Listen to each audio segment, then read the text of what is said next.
Okay, great.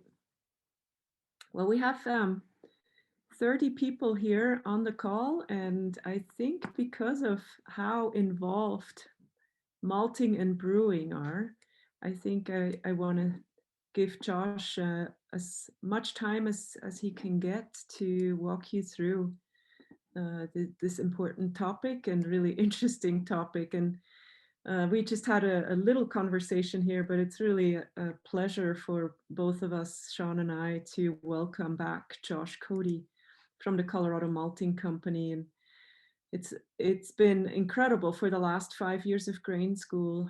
Josh Cody and his colleague John Bricker from the Three Barrel Brewing have collaborated and have really enhanced grain school and added with the highest level of expertise this brewing and malting piece to our grain school. And that I've just really enjoy hearing from Josh also because he's one of those individuals who has a background uh, that that is very academic on one hand, and he is currently working on his PhD and has held a faculty position at Concordia University in Wisconsin.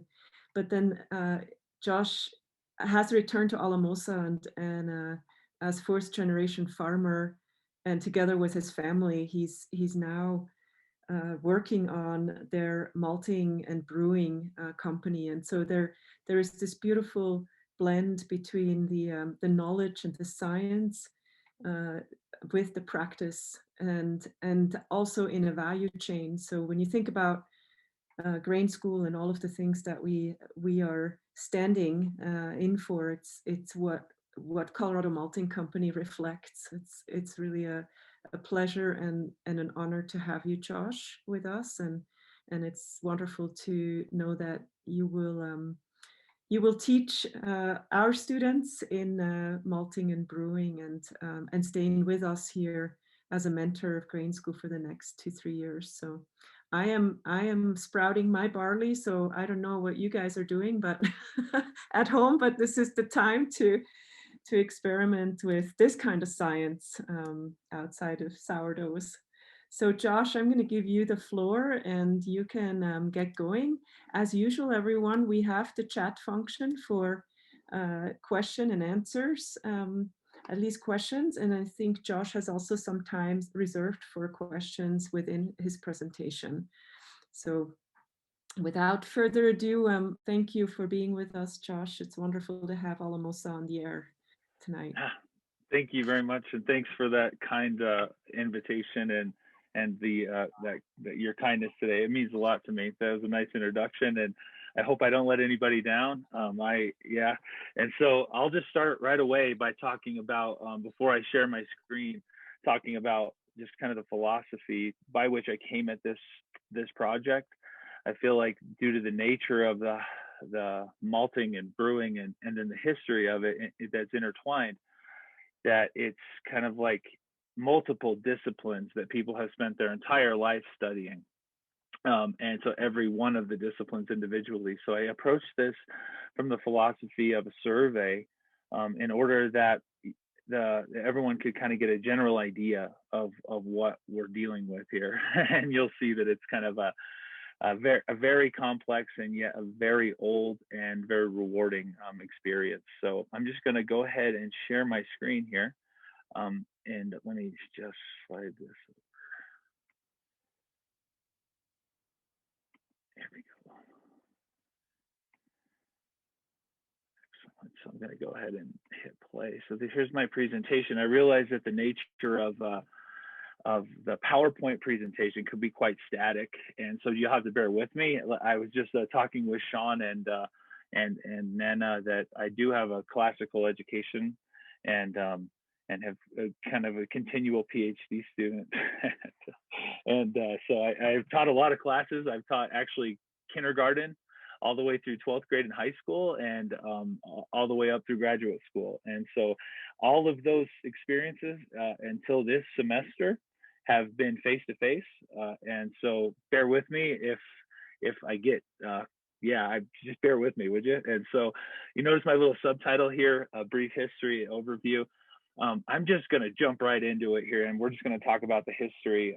Hopefully, you had a chance to look at some of the stuff on the module, because really everything that you learned about history your whole life probably forgot to tell you that brewing of beer was a critical part of history, and it's a completely intrinsic to the development of civilization as we know it.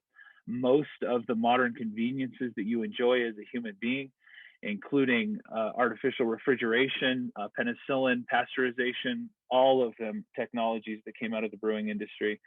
And even though they forgot to teach us that in public school, it's still true. You can look back in history. I noticed I got some footnotes here. I got a pretty extensive bibliography at the end of this presentation that I'll share with you so that you can get into it deeper if you choose to.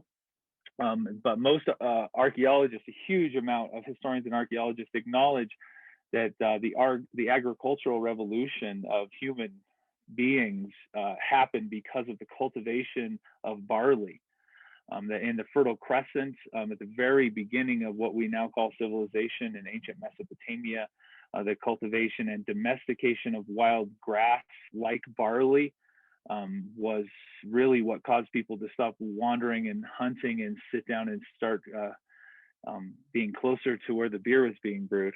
The truth is that Mesopotamia and Egyptian cultures both developed unbelievable technologies very early in the history of humanity in their with brewing beer. Just recently, there's been an archaeological discovery near the Valley of the Kings where they discovered a 5,000-year-old beer brewery that was massive in scale, as bigger than most craft breweries now, and which is quite amazing to think that they were making beer that big. If you got the opportunity to review any of the videos on the module, you might remember that beer was actually a method of commerce. It was actually a currency in the ancient world, in particular in Egypt and Mesopotamia. As a matter of fact, the ancient Mesopotamians in their written language cuneiform had more words for beer than Inuit Alaskans have for snow. And so if you can imagine how important that must have been to their culture, it's because beer is a nutritional staple. It was a nutritional staple for ancient peoples of the Middle East.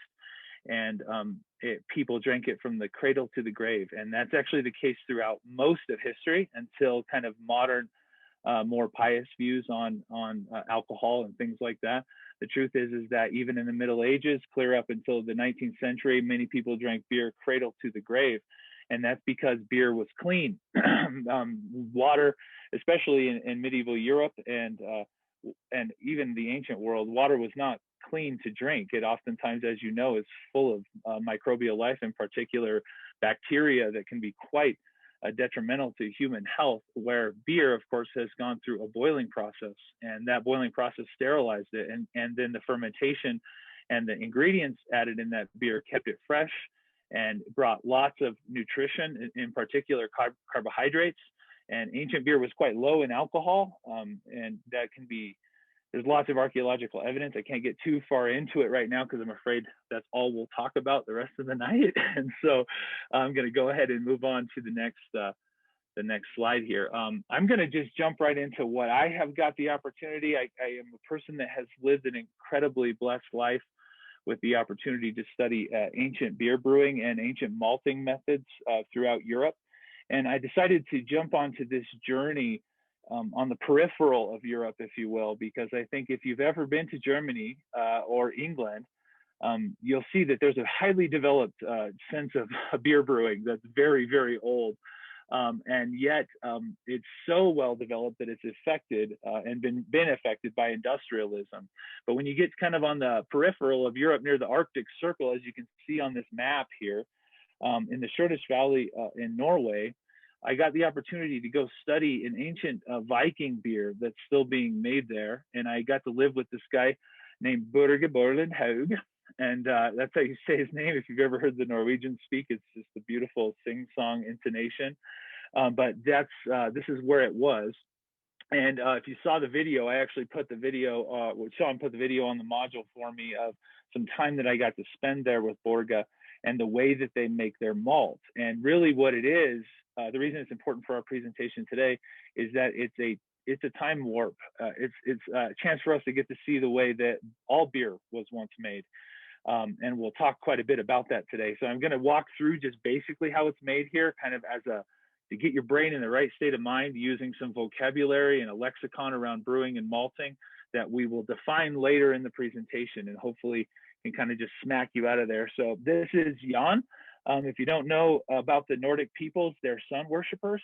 And so they, when the sun shines, and it hardly ever shines north of Trondheim in the Sjudas Valley, they don't wear many clothes because they don't see the sun often. And so this is a picture of Jan with his shirt off, but he's chopping up alder wood here. On the right hand side here is actually the kiln where the grain is being dried. And so what happened was the barley was sprouted in another location, if you saw in the video, and then it's dried here. And here's a quick layout for you of the way that these kilns worked. And this is the basics of malting at so many levels, but we're going to go through it in depth in a few minutes. Just take a good look at this, and you'll see that there was a fire required. All ancient beer was made with kilned malt. All beer is made with kilned malt, but all ancient beer was made with fire kiln malt, because before there was refined petroleum products and stainless steel heat exchange technology.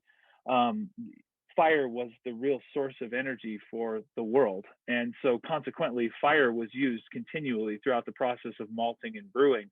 And in doing so, everything tasted kind of smoky. And so that was kind of the nature of life, especially for Europeans and Northern Europeans in particular, which is a quite cold, hostile climate.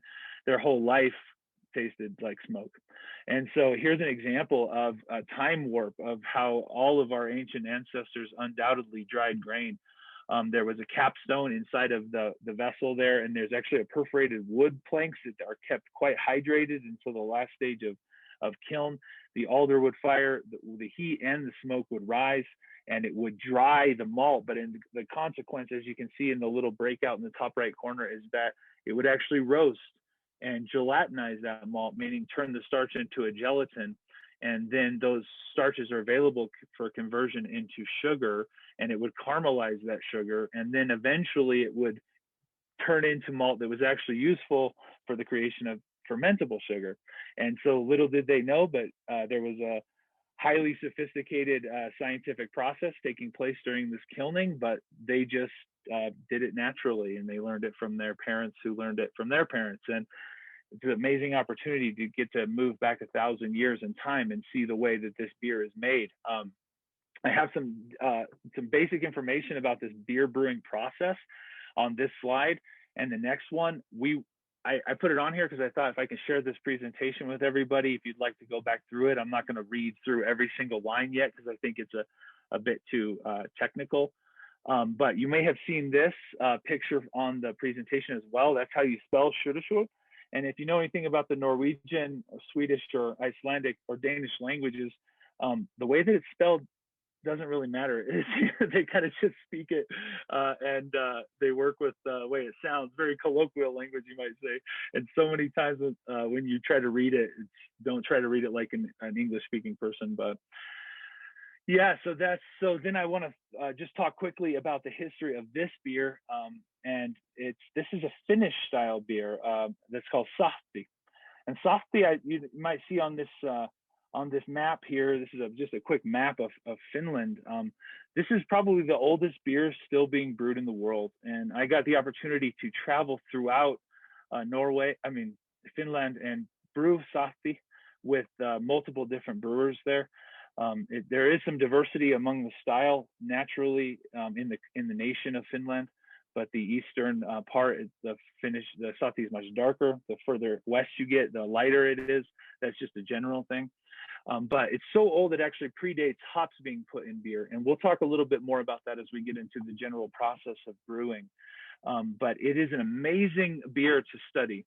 I tried my best to bring it into the American craft beer culture. I've spoke about Sahti at multiple venues all over North America, and in doing so, kind of brought this unique style to people here.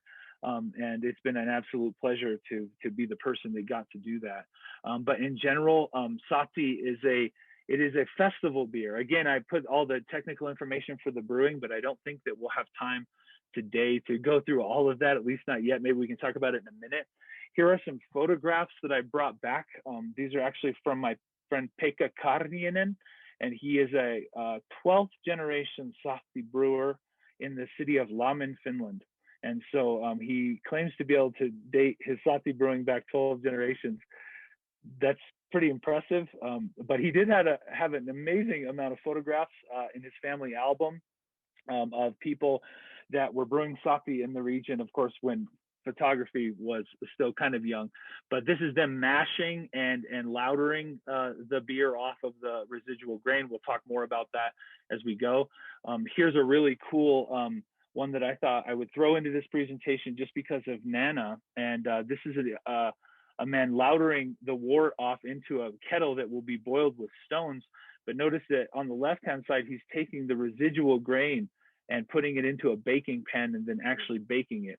And something of a waste not, want not belief system that the Finns certainly believe in. And so that is a really cool ancient connection between the brewing of Sahti and the making of ruisleipä, which is, of course, Finnish rye bread. And so just again, more technical information about Sahti. I'd like to share this presentation with everyone so that you can see this if you want to get really into it. The unique thing I want to show you here, if you look at this slide, during the boil, traditionally Sahti is made still to this day using boiling red hot rocks that have been taken from the sauna. And if you know it, sauna might be the only Finnish word that's actually in the English lexicon and vocabulary, because if you've ever heard Finnish spoken, you probably didn't pick up a single word because it's its own family tree language. It's just an amazing language. But the word sauna, which is, of course, they say sauna. It's basically a big wood box that they sit in all winter long and stay warm. And many Finnish people do it every single day because they believe it has health benefits. But it was also intrinsic to the making of bread and beer because they were sitting in a really hot room and they used rocks. And so they would start a fire inside of this room and put rocks in the fire, and they would burn it for 2 days sometimes until the rocks were red hot. And then they would sit in there, of course, to get warm and do all their traditional sauna sitting. And then they would use those hot rocks to boil the fluid. And so traditional Sahti brewers still do it that way. And I got the opportunity to help with that, which was an incredibly visceral process. Notice that I put this word attempt to boil, because when you think about modern boiling processes, especially in brewing, it's highly sophisticated and it's very effective in its process. Not so much when you put red hot rocks into it. You never quite know what's going to happen. And so just one of those ancient processes in the history of brewing that all of our ancestors once experienced, and now, unfortunately, we are removed from. And so one more thing, I noticed in the fermentation section here, this word hiiva. It's spelled Hiiva. The Finns love their double vowels. It's continual throughout their language, but it's the word for bread yeast. And I have brewed it with traditional Finnish hiiva, which I wasn't able to bring a live strain into the U.S. because the USDA wouldn't allow me to do it. But I've used other types of bread yeast, in particular from bakeries locally. We did one up in Boulder. My friend Aaron and I brewed a traditional Sahti in Boulder, and we got a live sourdough strain that was highly active yeast, and we fermented beer with that strain. It was a local bakery there, and we actually won a medal at the Great American Beer Festival with that, and we still credit it to the yeast because the brew day was something of a disaster, full disclosure. One more quick note about Sahti. Traditionally, it's consumed from a wood bucket. They have their own process. It's always consumed 3 weeks to the day after it's brewed. It's usually brewed for festivals. And the Finns celebrate, of course, Easter and Christmas but they celebrate the solstice. So when the sun like never sets on Finland in June, and it never comes up on Finland in December, they brew softy, and why not, right? So you sit around and drink softy out of a wood bucket because it's dark all day anyway. And so this is a picture of some of the buckets that I got to see. I just thought you guys would appreciate that. Here is another cool picture of a relative of my friend Pekka, and this is it's a nice throwback to kind of the domestic art of the brewing and malting reality, because the industrialization of brewing and malting, sure, it's brought beer to every person in the world, and it's brought malt to where it needed to be to make that beer. But what was lost in the history of that, and I think what was lost in the taking malting, sprouting, brewing out of the domestic environment and putting into the industrial philosophy of economy. And in doing so, I just have to ask a general question as a philosopher: what did we lose? And I look at these pictures of these Finnish people and what they were doing. Notice that this elderly lady is actually covering the wood bucket with a towel to prevent anything unwanted from falling down into that mash during its fermentation. And I just thought it was a really nice picture. It's like a time capsule for us to see what once we did. Moving forward in history, a little ways anyway, is the Deutschen Reinheitsgebot. If you've never heard of the Reinheitsgebot, it's a German law about beer production. And so this kind of is moving forward into the 16th century. 1516 is officially the year in which it was passed, and it's a good indication of how long brewing traditions have been in place among the Germanic peoples. But not just brewing traditions from the domestic perspective, but also industrialized beer production, which started as early as the 10th century. And so there has been industrialized brewing in southern Germany, in particular the city of Freising, Germany, at the brewery Weinstefan, which is actually the oldest brewery in the world, and they've continually been brewing beer there for 1,000 years. But you could just quickly read through this slide. You can learn that it was actually intended initially to guard consumers against rising beer prices due to demand. At least that's the nice kind of propaganda that people like to make laws for. But the reality is that there was some ancient kind of pagan traditions that people would put things like wormwood and other hallucinogenic drugs into a beer. And it was causing a big problem with the workforce. That's the real truth. And that the alcohol percentage in beer can also be driven up quite high using adjunct sugars. And as the sophistication of sugar, and in particular sugar cane, coming to Europe after the New World being found, and more active sugar, and frankly even corn sugar coming to Europe, there was a big problem, because if you were drinking beer every day, from the time you woke up in the morning till the time you went to bed at night, and that beer was 2.5 or 3% alcohol, that's really not that big of a problem. You could probably be quite sober most of your life. But if the beer that's being brewed is full of corn and cane sugar, and the beer is 7 or 8 or 10% alcohol, and it has wormwood in it, and you drink it at 7 o'clock in the morning and it's time to go to work, probably not going to be very effective and efficient during your workday. And that's the real reason for the Reinheitsgebot. It was a social law to make sure that there was responsibility behind the brewing process. And so as you notice from the second point down here, the original version of the Reinheitsgebot limited the ingredients of beer to barley, hops, and water. Now, of course, yeast is necessary, but our ancient ancestors didn't quite understand microbial life the way that we do. And so they didn't quite know there was yeast in there. They knew something special was happening, but that wasn't necessarily an ingredient that they intentionally instituted or pitched, as we say in the brewing industry. And so notice that next line, though, that wheat was allowed, wasn't allowed either, because wheat is a very readily available starch source for enzymes to break down into fermentable sugar, and it's quite easy to boost gravity in wheat. And so you can make high alcohol wheat beers, not something you see very commonly though. But wheat is also used for making bread. And if the brewing industry was going to be taking up too much of the wheat surplus in 16th century Greater Germany, of course, Germany as it exists now didn't exist really until 1871, but in the 1500s, it was more like a bunch of small countries kind of all united under something called the Holy Roman Empire, but that's another history lesson. But long story short, if the wheat surplus was being used for brewing rather than bread, that also presented a nutritional problem for the people. And so consequently, there were laws that governed the brewing of beer. And so just like today, actually, yeah, we can talk more soon. So moving on into what beer actually is. I start with this picture every time I do a presentation because I want everyone listening to my voice to know that beer is an agricultural product. Beer comes from the farm.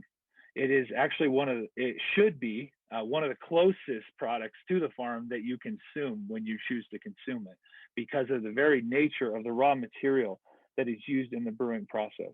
It is literally grain, it is hops, it is things that come from farms. And that's just the reality. This is a picture that my dad sent me from the tractor while he was planting barley on the drill. And if anybody else has parents or friends, or maybe you are someone who's in your 60s and you love sending people pictures from your phone, my dad is one of those people. And so you'll see a few of those pictures on this slideshow. And so this is one of them. Notice the quite dirty John Deere tractor kind of working its way through the field. I think it's obvious that, hopefully it's obvious to you that beer is an agricultural product. But really barley is the beer grain. You can make beer, something like beer, with other grains. It's possible. And we at Colorado Malting Company have had the pleasure, I guess you could say, and the opportunity to kind of forge ahead and talk about lots of different grains. We've malted almost every kind of grain I think you could possibly malt. We still do. Lots of millet and quinoa, buckwheat, sunflower seeds. Wheat and rye are actually really big products. We probably malt as much rye as we do barley. Rye has become a huge part of our life. But barley traditionally and historically is without question the beer grain. And so this presentation is kind of about barley. And I know that from the baking perspective, it's different, but that's okay. This is a cereal grain, and it's probably one of the first cereal grains that human beings domesticated and farmed. And I think that it's great to talk about barley. And so it takes barley to make good beer. However, not just any barley. You can't just grow malting barley anywhere. Barley will grow pretty much anywhere. But malting barley, it takes a unique climate to grow. And so I threw these maps up there for everybody's reference just quickly here. These are processed by the USDA. Some of them are newer, all the way up to 2019. You can see on the United States barley production. The one in Europe, it only averaged through 2014. They haven't got the latest data on, but you can see that there are unique climates in the world that have to do with latitude. Where barley is just pretty easy to grow, and not just barley, because you can grow barley in incredibly humid and hot climates. But the problem is that there's mold issues, and there's all sorts of issues that arise when barley is trying to grow in places that are incredibly hot and humid. And so there are unique climates, and that's what you have to remember. And it's driven by the globe. And so this is a environmental and ecological phenomena where on the globe, there's latitude where barley grows well. And you can see in the United States, let's just focus on it quickly here. I live in the green dot at the bottom of Colorado. That's where my life is. That's where I was born and raised. I didn't live here for 15 years, but I live here again. And that's our one little pocket. And the reason that that little pocket is successful in growing good malting barley is because it's at 7,500 feet above sea level. And so what other climates have in latitude, we have in altitude. And so we have a very unique sub-arid climate here in the San Luis Valley of Southern Colorado that grows it's a nice dry climate, which is actually good for barley as long as you can get water to it. But it also gets really warm and sunny during the day in the summers. and extremely cool at night, to the point where even in July, it can easily be 40 degrees Fahrenheit or 39 degrees Fahrenheit in the evening in July here. And that's consequence of the elevation. And you can see, you could imagine that kind of latitudinal belt that wraps around from Canada. You can see that Alberta in particular is just 48% of Canada's barley is grown in Alberta. And you can see it's grown quite high on the globe in Alberta, pretty far north. And if you know anything about latitude, I'm sorry I don't have a map here of the whole globe, although there are some micro globe maps on these, but you might not be able to zoom in far enough. The latitude of Alberta is actually consistent with the latitude of England, because Europe sits quite high on the globe, and it's quite high in latitude. And so you can see, I showed you a map of Finland earlier. In particular, Finland is a huge barley producing country, despite its incredibly hostile winter climate. It never gets very hot during the day in the summer, and that is actually really good for barley production. And so you can also see Scotland, and of course, Germany and central France, areas that are huge in barley production. And then moving into the Fertile Crescent, I put Turkey on here, and they're south and east of the Ukraine, on near the Caspian Sea. Also, the grain belt of Russia. That's where it exists, and it's due to where it's located on the continent, because it's quite far in and it's quite high in latitude in relative comparison to most of the United States anyway. But Turkey is a huge barley producing region. And so if you look at Australia, just one quick note, only the southern part of the island or the continent of Australia is really good at growing barley. And again, that is a latitude issue, because again, you're approaching the southern pole, and when you get to the right latitude, you have the right climate for that production. And so I thought that's the nice slide to show it. This is how we kind of locate it. You can see this highly technical map that the USDA has kind of broken it up by region, by state line, which I find a very strange way to see things, because I don't know if ecosystems really are that concerned about state lines. However, I just wanted, by showing you this, to note that the vast majority of the population in the United States, in case you didn't know this, lives east of the Mississippi. And you can see that there's almost no barley growing regions for malting barley east of the Mississippi. They have this northeast region in what is Virginia and Pennsylvania, but even those areas are really broken down into some kind of micro chasm places. I mean, micro areas that allow you to actually grow good malting barley. So the vast majority of the malting barley is grown out west, and the vast majority of beer drinkers live east, which I find kind of a funny reality. So that's just okay. So let's get started talking about this. So I've given a presentation similar to this about at the grain school last time, because I think for us to properly understand the malting and beer as a whole, we have to first see where the problem really exists in us. The reason that we don't know these things, our culture is not aware of them, is an industrial problem. It's an industrial environment that we live in, and that unfortunately the grain world has kind of just been washed out into industrialism, and so many of us have become so far from the production of our food that we can't really even see it from where we are.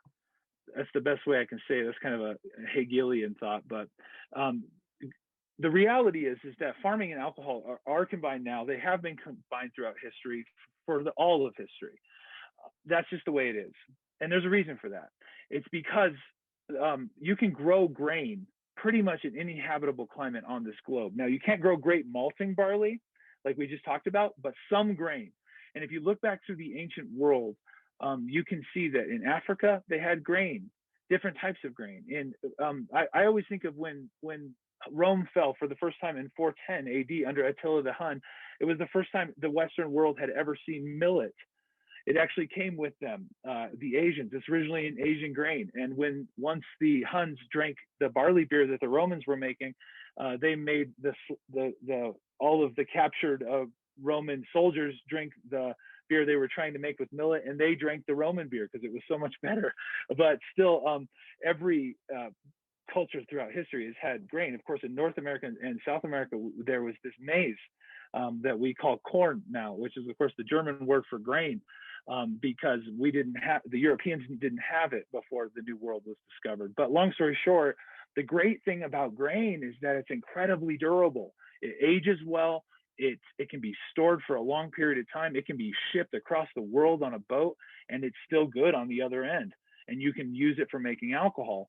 Where if you have fruit, that's a whole nother story. You can't ship fruit in the hull of a boat from the tropics to Europe. That's never going to happen. The fruit's going to be ruined before it gets to Europe. And fruit is not a durable alcohol production sugar because it can't be stored very long, especially without artificial refrigeration, and it can't be used that way. So grain in particular has that in it, but it has more. It's packed full of starch. Many grains are packed full of enzymes that, given the right environment, are going to break down that starch into fermentable sugar. And so grain is kind of like the heart of alcohol. Again, another picture of my dad. This is my dad here before he grew a huge beard. This is looking out the back window of his tractor, planting barley. And I just can't say enough. The agriculture is the heart of it. So I want to show you how far away the consumer is from the agriculture in the alcohol industry. This is the beer industry and the distilling industry kind of rolled into one, because I just feel like it's important for us to consider this. Every farmers by nature, they have to work with commodity dealers and scale because of the industrialized world. If you did not know this, I'll break you the news. The family farm is almost a thing of the past. I'm sorry to say that, but it's true. And if my brother and I and my dad hadn't pivoted and changed our entire livelihood to malt and brew with the grain that we grew, we would not be family farmers. We were on the verge of selling anyway due to change in the market and the fact that industrialized agriculture is a huge reality in the agricultural world. And so, and I'm going to just kind of challenge that from a philosophy standpoint today, because I feel like it's important for us to shift into the paradigm of where we are. So every farmer, they can't sell at scale to individuals. So what happens is that the agriculture itself gets wrapped up in the commodity dealing. And that's just the way that it works in the alcohol industry. So a farmer will grow barley, wheat, or rye. And then what they do with that grain is that they go to a commodity dealer and say, okay, how much are you willing to pay for this? And they say, oh, it's $6.50 a hundredweight. Oh, wow, that's the same thing that we sold it for in 1971. Yeah, sorry about your bad luck. I'm sorry, it's 2021, but that's the way it is. And so it becomes an economy of scale. You have to make more because you're making much less profit than you used to. And so naturally farms grow or they die. And so that's the environment for family farmers. And so the farmer has to work with a commodity dealer. And then when it goes on, the malting plant gets it from a commodity dealer. There are situations like Coors Brewing Company, for instance, that does work directly with farmers. However, most farmers don't have the ability to store grain in massive scale on site on their farm. They might be able to store some of their harvest, but they can't store it all. The malting plant also has this problem. They don't have massive storage that could store all of that commodity. And so consequently, there's a middleman always there to either store or actually deal that grain. And then the malting company malts it, and then they work with a distributor in order to move that malt to where it needs to go, into the hands of the brewer or distiller.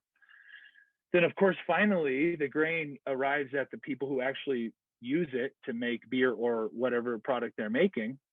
And you can see we're already on our fifth step away from the agriculture. And then those people, until very recently in the epic of beer and alcohol in this country, they have to work through a distributor. That has changed a little bit, and we'll talk about it in a minute, in order to get that alcohol out there. And then the distributor sells it to a liquor store or a tap room. And then finally, 7 steps away from the agriculture, the consumer is actually seeing this product. And I intentionally kind of made it look like a huge distance across the page here, because I want you to think about, as a consumer, when you take a sip of beer, do you think about the farmer and their family that grew the grain that made that beer? And I think that that's the paradigm from which I'm coming from. and which I'd like to help people learn about because I think it will improve the world, and I'll tell you why. So the reality is that this antiquated system is an industrial system. Before the Industrial Revolution, this system did not exist. The people lived much closer to that consumption. They lived much closer to the farmer that made the thing that they consumed. They themselves may have been that person, or at least known that person very well. And that was the way that a sustainable societal model worked for, I don't know, like 10,000 years. And now in like the last 150, we have pretty much all left that model and not really even questioned why or what is lost in leaving it. And so I think that it's something to consider. It's a huge gap between the agriculture and the consumer. So when craft beer, I'm talking about Colorado because it's what I know about. It's where I've been involved most in the industry. The craft beer influence did change one step of this process, and that was that the brewer was able to work directly with a tap room. Maybe they themselves were the tap room, or liquor stores directly, and that was the first step when it finally began. And maybe even the consumer could go directly to the brewery, but not necessarily the brewer. But long story short, they were able to circumvent one of these things. And what it did was it raised a small amount of awareness and almost planted a seed, if you will, using appropriate metaphor, for people to consider where this is coming from. And I mean, the reality is that 30 years ago, if you would have asked someone about beer, they probably would have thought about Budweiser maybe, or Coors, German American style lagers that had their origin in Germany. And that was pretty much it. And now craft beer has, of course, brought us back in time in a way to where we actually think about where the beer is produced. We might even have a personal experience, a relationship with someone that made it or the location in which it was made. And in doing so, it did bring us a little closer to the farm, a little. But as you can see by this diagram, nothing between the brewer and the farmer changed, nothing.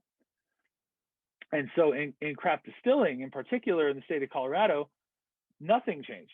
The craft influence actually made no difference until very recently, when finally distillers were able to actually have their own tasting rooms and do self-distribution to liquor stores and tap rooms or tasting rooms or bars, because prior to that, they weren't even allowed to do that. And quick side note, all of these laws are Prohibition era laws. And when the 18th Amendment was repealed and alcohol was again legal in the United States, just the thought of prohibition makes me shiver. But when the 18th Amendment was repealed, every state had to break out and kind of figure out how they were going to again make alcohol legal. And in doing so, some states, due to extremely prejudiced views towards alcohol, they had very strict rules about the production and the sale of alcohol. And all states, actually, I suppose. And it wasn't until the late 80s or early 90s that the craft brewing movement started to really look at these laws and say, this is actually quite prohibitive, not only from an industrial standpoint where craft beer couldn't grow in these environments, but from a artistic standpoint where people are actually creating things and it's being completely suppressed by laws. And that's no slight against the Reinheitsgebot, although you could probably consider it to be 16th century art censorship. I mean, let's face it, even though that maybe some Germans would disagree with me, and I'm open-minded to that concept, that's really what it is.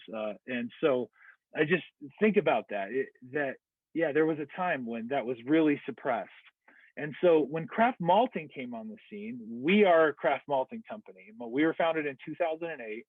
And we were the first craft malting company in the United States. We invented the industry of craft malt. And in doing so, we actually kind of changed the face of the industry inadvertently. We didn't know it. The truth is, here's the backstory. My grandmother, who at the time was 85, still owned the farm. It was all in her name. And I was a professor at Concordia. My older brother was in graduate school in Fort Wayne, Indiana. And my dad and my grandmother decided they couldn't make it work financially. And so a neighbor was going to buy it. A neighbor who had consolidated quite a bit of property in our area was going to buy our original homestead farm that had been in my family since my great grandfather came here.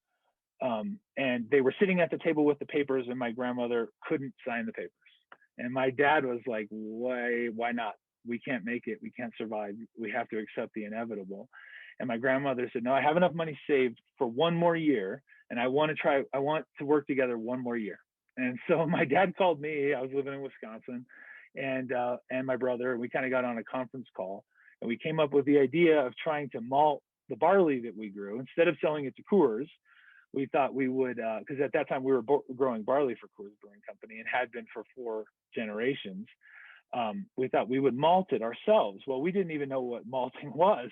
When I thought about a malt in 2006, or this conversation probably happened actually in about 2005, but I would have thought about maybe some frozen dessert drink. I didn't even know what malt was. And my whole life prior was academic studies. And so we thought, well, what if we could figure this out? So over a summer, I came home and my brother came home, and home being Alamosa, Colorado, and we retrofitted an old dairy tank, because when I was a boy, we had a dairy farm. We actually had 85 head of Holstein milking cows that we had for 4 generations as well, and we eventually sold those cows in 1995.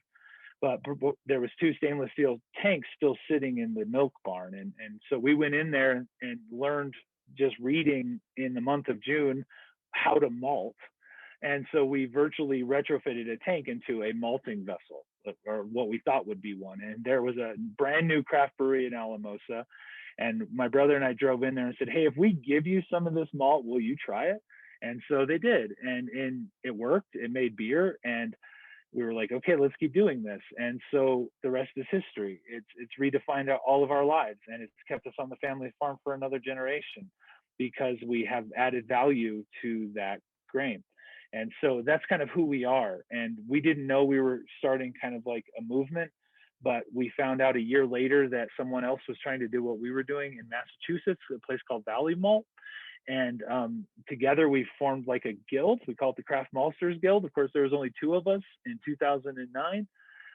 And now there's hundreds of members all over the United States, Canada, and Western Europe. And most of whom I know, and most of whom I've got the opportunity to help get their business started and talk to them about the mistakes that we made so they don't make those mistakes. That's what the craft malting industry is. And we'll talk more about it in a few minutes, but in some cases, the craft malting industry does bring the farmer all the way to the brewer or distiller. And that's what we are, because we grow the grain, we malt that grain, and then we go directly to the people that we work with and work with them. In a lot of cases, though, the craft malting companies, they work directly with farmers. They kind of get around the commodity dealer. They go to a farmer, they say, I need good barley. And the farmer's willing to take some out or grow some ground for them, whatever it takes, and then they directly work with it. So that's a difference in the chain here that the craft malting industry actually made. But what we're trying to do here, and this isn't an advertisement for our company at all, it's what I want you to know about what I believe and why I do what I do, is that we actually have a malt house and a brewery on the family farm. And so what we do is, I feel like it's our role's a weird word. It's our responsibility to close the gap between the agriculture and the consumer, so that people see how far apart it's been. And what I've learned is that when people come and have a beer at the brewery on the farm, that it's almost like a religious experience for them. Not because they drink too much beer, but because it's like an ethereal reality to them that what they're consuming was grown right where they're standing. And it matters. Okay, so hopefully you can kind of get your head around that body of information. So this is I was a teacher long enough. I have to think like this. It's kind of sad to me that I funnel my thinking into words like goals and things like that. But if you ever work in education, you'll learn there's lots of there's a huge lexicon, let's say, of verbs and nouns that take on a real interesting meaning. But the goals of the change that I think we're trying to bring about here is something I felt like I have to address so that everyone understands what this is about. And I know that these are buzzwords, but words like transparency and sustainability, and they almost have a political connotation. But I don't think, try to remove yourself from that thought for 1 second and think about what the transparency is of this, because we have nothing to hide. Most farmers don't. I mean, the reality of trying to make a living on a farm is not easy, period. But yeah, what about the old industrial system? Why do we not know anything about the origin of it? Why hide the origin? And those are questions that I just want to ask, kind of in a Socratic method, where they're meant to be rhetorical. Why? Why aren't we? Why is there so much? Wait, we have no clue where this came from. Why?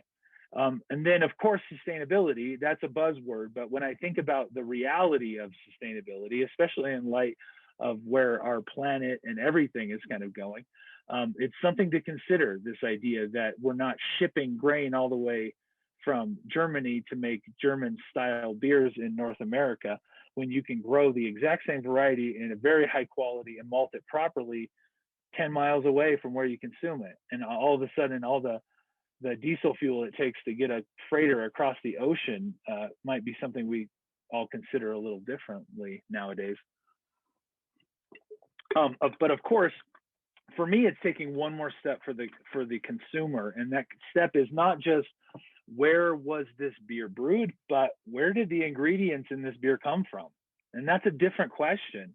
And the craft beer industry started there, asking the question, was this beer brewed here? But now I think the whole industry is asking more questions. There's a whole generation of people that kind of came out of like a recession in 2007 that really asked the question, where did this stuff come from?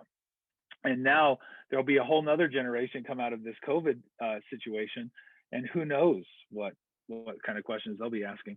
But really, another piece to it that I feel like is something that the craft beer industry in America has not really explored yet is this kind of European philosophy of terroir.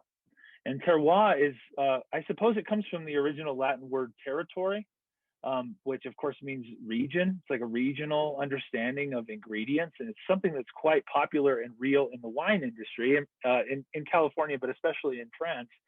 And the idea is that you go to the vineyard and you experience the fruit of the vine there, right where the grapes are grown, right where the wine is made. And there is a really cool experience in that. And I feel like that connection to the agriculture is something that the wine industry has understood very well. And it does have to do with the shelf life of their product, because what can you do with grapes? It's hard to move them. It's expensive to move them because of refrigeration and preserving the integrity of the fruit, where grain can be moved quite easily. But still, I feel like there's something real to this terroir in beer. And so those are some of the goals of what I'd like to see come out of this, and kind of what I work toward every day when I'm at work. And that's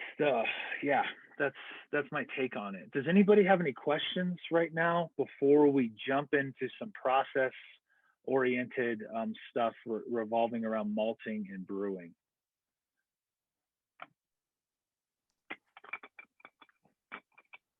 Josh, there's definitely a couple of questions in the chat.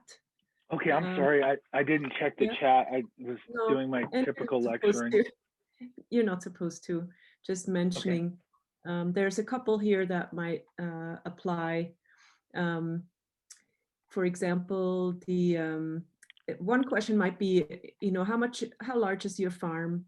How much is your production in acreage? And how many tons of grains is that? Okay. I could answer that one right away. So my great grandfather, this is the history, this is the way my brain works, so just bear with me. My great grandfather homesteaded here in 1934. And during the New Deal, Franklin Roosevelt had the New Deal and activated, and they tried to incentivize people to move out west. And by doing so, they built a small house very small, no indoor plumbing or electricity, and an 80-acre plot of ground, and went with that house for a very good price that the government actually financed at a low interest rate. And my great grandfather took advantage of that opportunity and came to Colorado and bought a small house and 80 acres. And so in 1934, my great grandfather was farming 80 acres. He took the ground out of Chico bush and sage grass, which is the kind of common ground forage here, because the San Luis Valley is a huge prehistoric lake bed, and there's tons of alkali and calcium in the soil, and these kind of like desert plants that can survive in such a harsh winter and crazy summer. He tore them out with a mule. He didn't even actually have a tractor. He only had a mule. And the first 80 acres he took out with a mule. And then after that, the neighbors got a tractor and they all shared it, one tractor. And then he eventually bought 80 more acres. And then my grandfather, when he came of age, they together made the farm almost 2,000 acres. And at one point, we were farming over 2,000 acres under center pivot irrigation. Most of it was in production of Coors malting barley and alfalfa hay.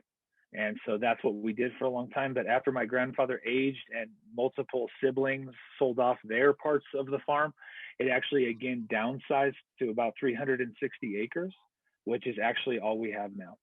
And so the farm is 360 acres large, which if you know anything about farms, that's really, really small. We're actually probably one of the smallest family farms in our region, and we're quite small for the type of agriculture that we're capable of doing here, because the value that you get growing grain, it's an economy of scale. Like I said, I mean, we're not growing fruit or things that on small plots can yield good money. And so right now we farm 360 acres. That 360 acres we have to manage very wisely, because we grow a diversity of crops on our property, including barley, wheat, and rye, as well as buckwheat, which we actually grew for the first time 2 years ago. And in doing so, we have to rotate the soil often, and we use lots of animal forage and things like that to keep the soil healthy. And we do cover crops in the winter, or winter varieties of rye and wheat, in order to keep the soil healthy. But as far as barley is concerned, we do reap the benefits of living in an amazing climate for farming malting barley, and we can actually yield as high as 160 to 180 bushels to the acre of barley when we're growing the malting barley, the two-row varieties that we grow here. And so a bushel of barley weighs 48 pounds, I think, and that can vary depending on variety and size of kernel. And so whatever that works out to in pounds. And so the agricultural side of things, we kind of work in bushels. So hopefully that answers the question. Yeah, I guess putting that into relationship to Jay's question here, your farm grows mostly malting barley for craft brewing. Can you estimate, relatively speaking, how much in the US of the barley production goes into craft brewing? I can, yeah. Oh, that's crazy timing. I actually just talked to Mike Davis from the American Malt and Barley Association today, because I'm advising a farm brewery similar to ours that's being constructed in Oklahoma. And so I actually had that conversation with him today. And about 10% of the barley that's grown in North America has now become used for craft beer. And so still 90% of that barley in the United States, anyway, I said North America, I'm sorry, in the United States, still goes to large scale industrial brewing. And what that means is basically breweries that are owned by Miller Coors Corporation or Anheuser-Busch. And those breweries are still the vast majority of the beer production. And actually the entire craft beer industry only makes up about 15% of the beer industry in North America. And so even though we get a lot of publicity, and I think everybody hears about us, and on Saturday afternoon, they might be sitting at a craft brewery drinking beer instead of drinking Budweiser at home or something like that, it's still a very small percentage of the beer industry that's being used that way. Mm-hmm. And other questions there, I just see Elizabeth has a couple. Do you want to prioritize one, Elizabeth? For some reason I can't. I'll have to stop. I'll have to escape this if I want to read the Yeah, thread. I can also Sorry read about it. that. Okay, that'd Um, be great if you will. Thank you. yeah. There's a question around organic. Uh, Okay. is it, a priority for you and your family, or is it too difficult to do in grain production for, I assume, for malting and brewing? Okay, that is an excellent question, and I'll tell you, it's actually multifaceted. We are not an organic farm. I tell people we practice organic practices because the sustainability of organic farming is just good common sense. That's my opinion on it. The truth is, though, that it is stringent. You have to take the ground out of anything that isn't organic for 3 years before you can achieve organic certification. And in doing so, we would go out of business. And so we've never actually been able to just quit farming for 3 years on a piece of property.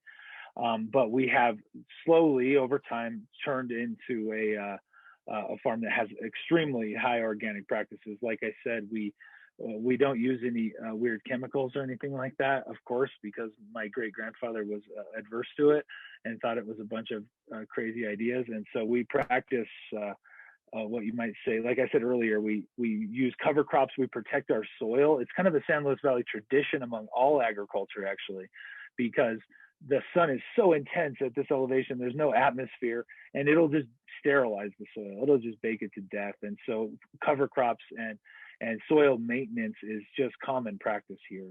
And it's so that people are not spraying with a bunch of strange chemicals in order to get what they need.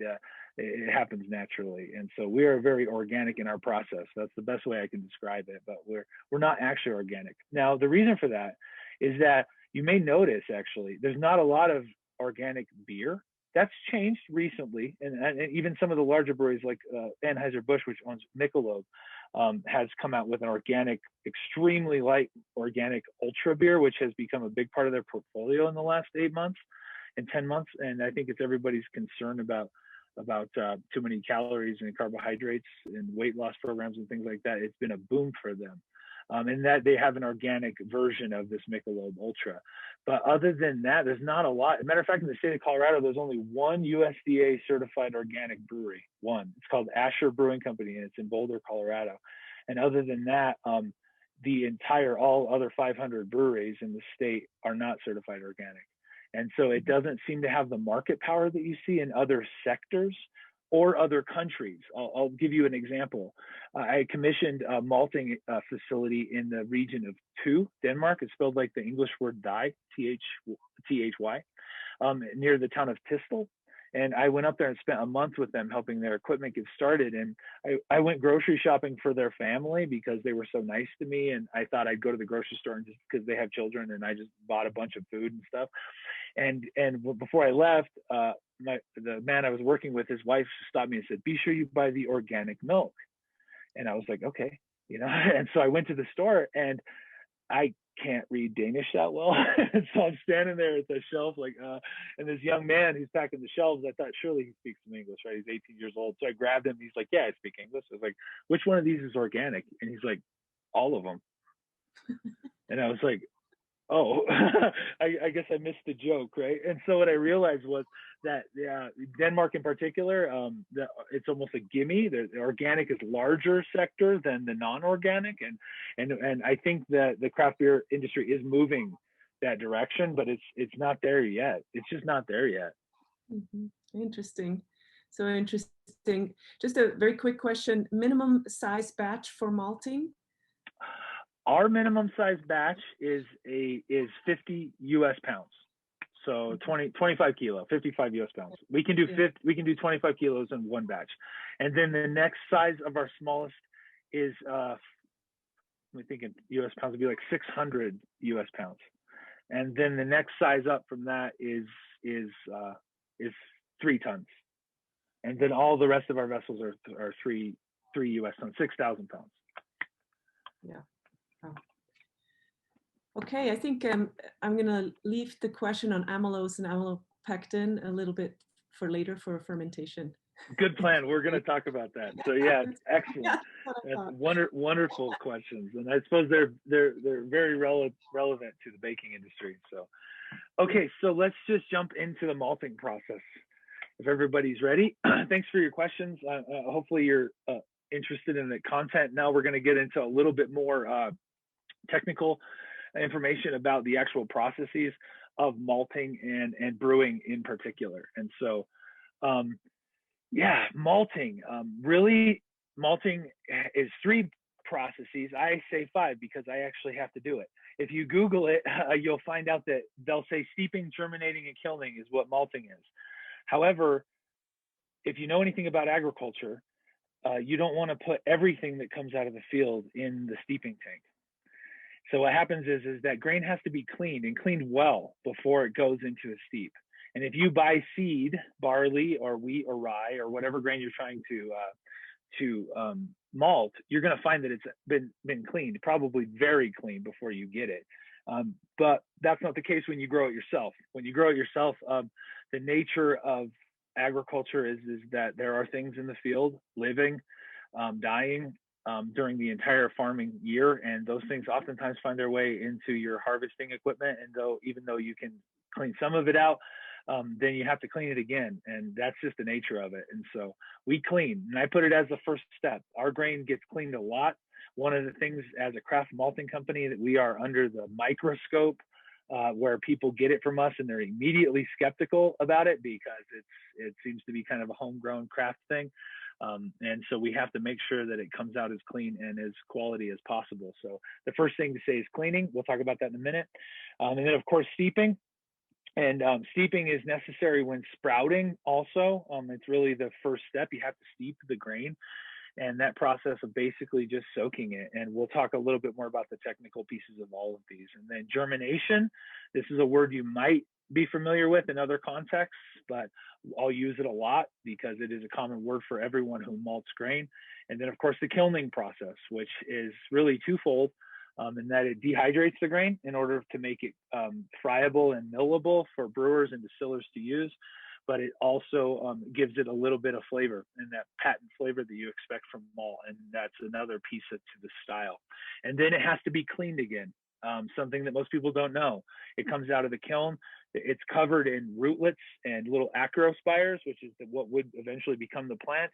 Those have to be separated away from the kernel itself, and then they have to be removed so that there isn't unfermentable things in that bag. Because when a brewer or distiller buys 50 US pounds or 55 pounds being 25 kg in a bag, they expect to get 55 pounds of fermentable. That's what they're looking for. They don't want a bunch of rootlets and accuspires. And so another piece to a very important thing. And then of course it has to be stored, because very seldom does it come right out of the malt tank right into the mash tun. I am the rare example to that because I brew at the malt house. So this is a picture of our situation. I thought I didn't know at the introductory level how familiar everyone is that's with us today of what an auger is, or what a chain loop is, or what a grain vacuum is. We use all three at Colorado Malting Company and the Colorado Farm Brewery. It does require some serious infrastructure, and this is really the step that people don't think about when they get into malting. And this is the consultant kind of coming out. Just a quick thing to say: people love the idea of craft malting. They love the idea of small scale malting and coming back to the roots of these industries, pre-industrial revolution, or maybe even post-industrialism, which is a philosophy that you might even accuse me of already, having heard me talk. But what they do is they love the idea of it. And maybe you can buy some equipment that will help you malt, but you don't think about having to get the grain in and out of your building. And if you do it one shovel load at a time, that's going to greatly prohibit your ability to produce, and even at a relatively small scale. And so it takes quite a bit of motion. This is a photograph of our farm, some of the silos that my dad and grandfather put in many years ago while farming for Coors Brewing Company. These are super sack totes. All of these totes are raw rye, bound for Law's Whiskey House in Denver, Colorado, for their rye whiskey. And it just requires some very real infrastructure in order to do this. And so an auger, if you don't know, is a screw type drive inside of a pipe. So there's a pipe and there's a screw inside of it. And that screw is 2 or 4 or 6 or even 8 inches wide or 10 inches wide. And when it's put a motor on one end, it drives that thing like a screw.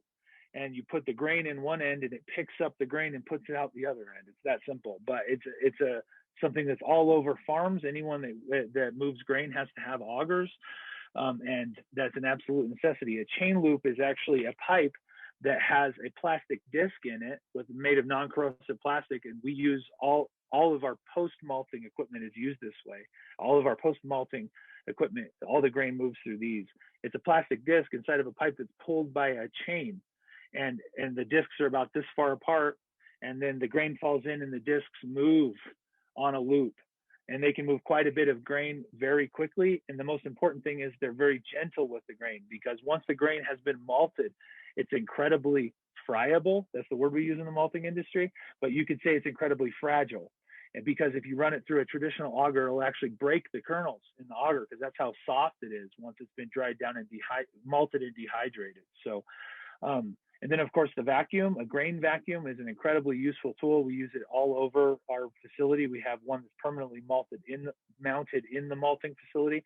And then you can kind of see the one on the John Deere PTO here in this picture. It's what's making all the dust, if you know anything about that part of the process. So here is a good example of the process of this right here is actually the raw barley coming out of raw wheat coming out of the bin. And then this is actually an example of our sorter. And so that's one example of the shaker. So every single kernel before it goes into the bed goes through a sizing screen, and it falls across negative air as it goes through there. So these screens are large. They're actually 4 feet by 4 feet in size. And there's 2 together on a deck. So it's 8 feet by 4 feet, and there's 3 of those.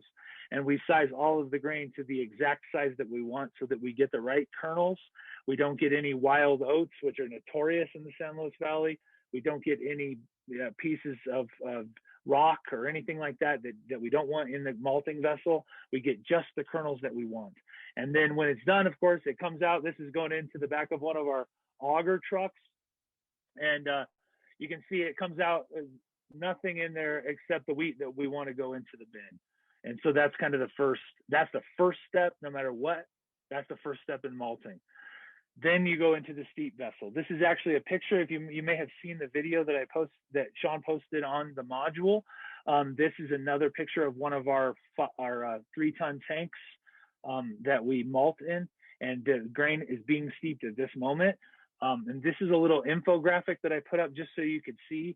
The general process of steeping malting barley goes like this. Usually it's 2 steeps.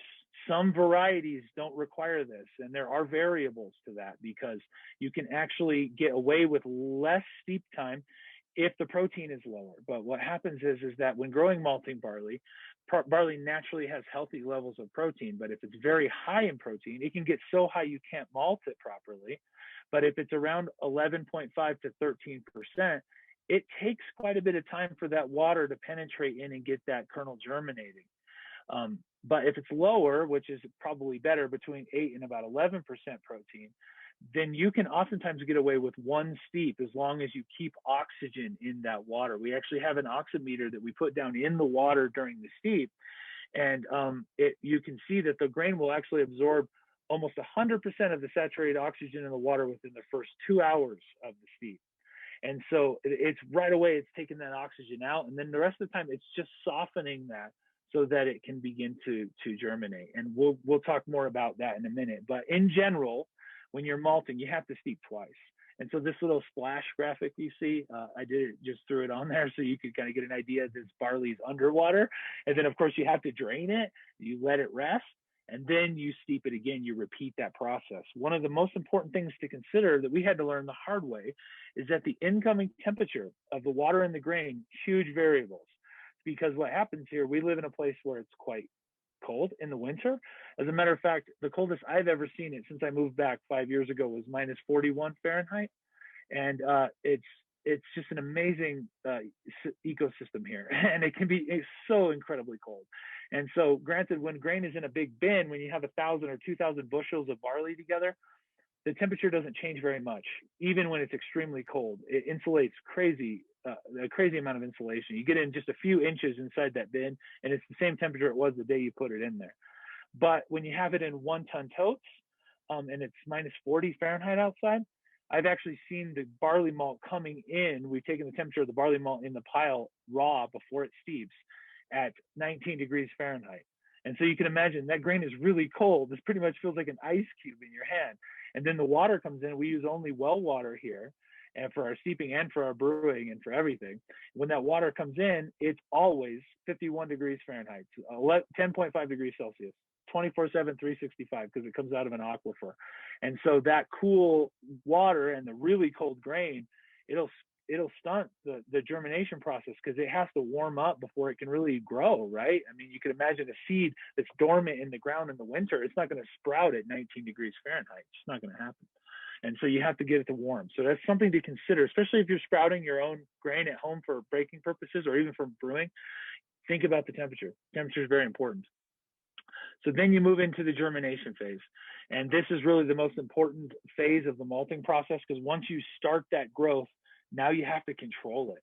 And so I did this black arrow to show the recirculating air, and then little water droplets to show the moisture that's required, because for about 56 to 90, sometimes even 120 hours, I put 90 because that's what it should be, but depending on the grain and how modified you want it to be, you have to regulate the CO2 levels, you have to regulate the temperature, you have to regulate the humidity, and the grain continually has to be stirred continually, because what will happen is once the grain starts to germinate, it's actually producing CO2. It's respirating. It literally takes in oxygen and respirates CO2.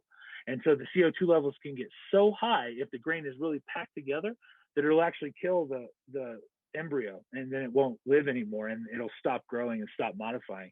And so that's why you always see malting stirring, because that stirring process is a very crucial aspect to the germination of barley malt.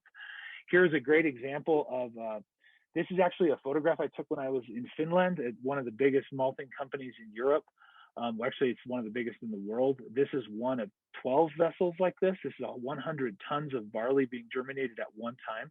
That's what a germination bed looks like on a big scale. Ours is much, much smaller, but that's an idea of how it's germinated. You can see those stirs down at the other end. But here is a quick breakdown, and you can see where I got this in the bibliography if you're interested, of what's going on in the malting process. And so you can see here we have this starchy body that's represented by the gray squares called the endosperm. And that endosperm is the starch you see inside of raw grain. When you mill up grain into flour, the starch you're seeing is actually that endosperm. But before you mill it, if you were to get it wet, the aileron layer, the thing you see there on the left, actually begins to, once it gets wet, it begins to excrete enzymes into that endosperm. And you can see that in the lower image, because those enzymes, which in particular are alpha amylase enzymes, which are most powerful, but there's lots of different enzymes present, tons of different enzymes present. And but for brewing processes, we really are looking at beta amylase and alpha amylase enzymes, because those two enzymes are the most efficient enzymes in the kernel that will actually break down that complex starch into maltose first, and then into glucose, being, of course, C6H12O6, which is the most simple sugar that we know of. And that simple sugar is what the embryo can actually metabolize, just like our bodies. And in a way, we get to see a little tiny picture of a human body in a kernel of grain. Not to get too, religious in metaphors, but I think the kernel of grain is a really cool thing, because our body works the same way. If you eat bread, of course, your body has enzymes and bacteria and things like that in your stomach that break down that starch into something your body can actually use. The kernel of grain is working the exact same way. And the maltster, he or she has to get that process started. It's their responsibility. It's their, it's a blessing, actually. It's a labor of love for maltsters to see this miracle of life happen again and again and again. It seems so common, when you see it, but why? Why does it sprout? It does. It's a miracle. It's a beautiful thing. And so here's a really cool breakdown for you. So I thought I'd just throw this out there for kind of people who don't know much about malting. The ancient process of malting is done on the floor because that's the way the ancients did it. That's the way they did it in Europe. That's the way they did it in Mesopotamia. That's the way they did it in Egypt. But they actually did it in the street. That's because the street had curbs in it.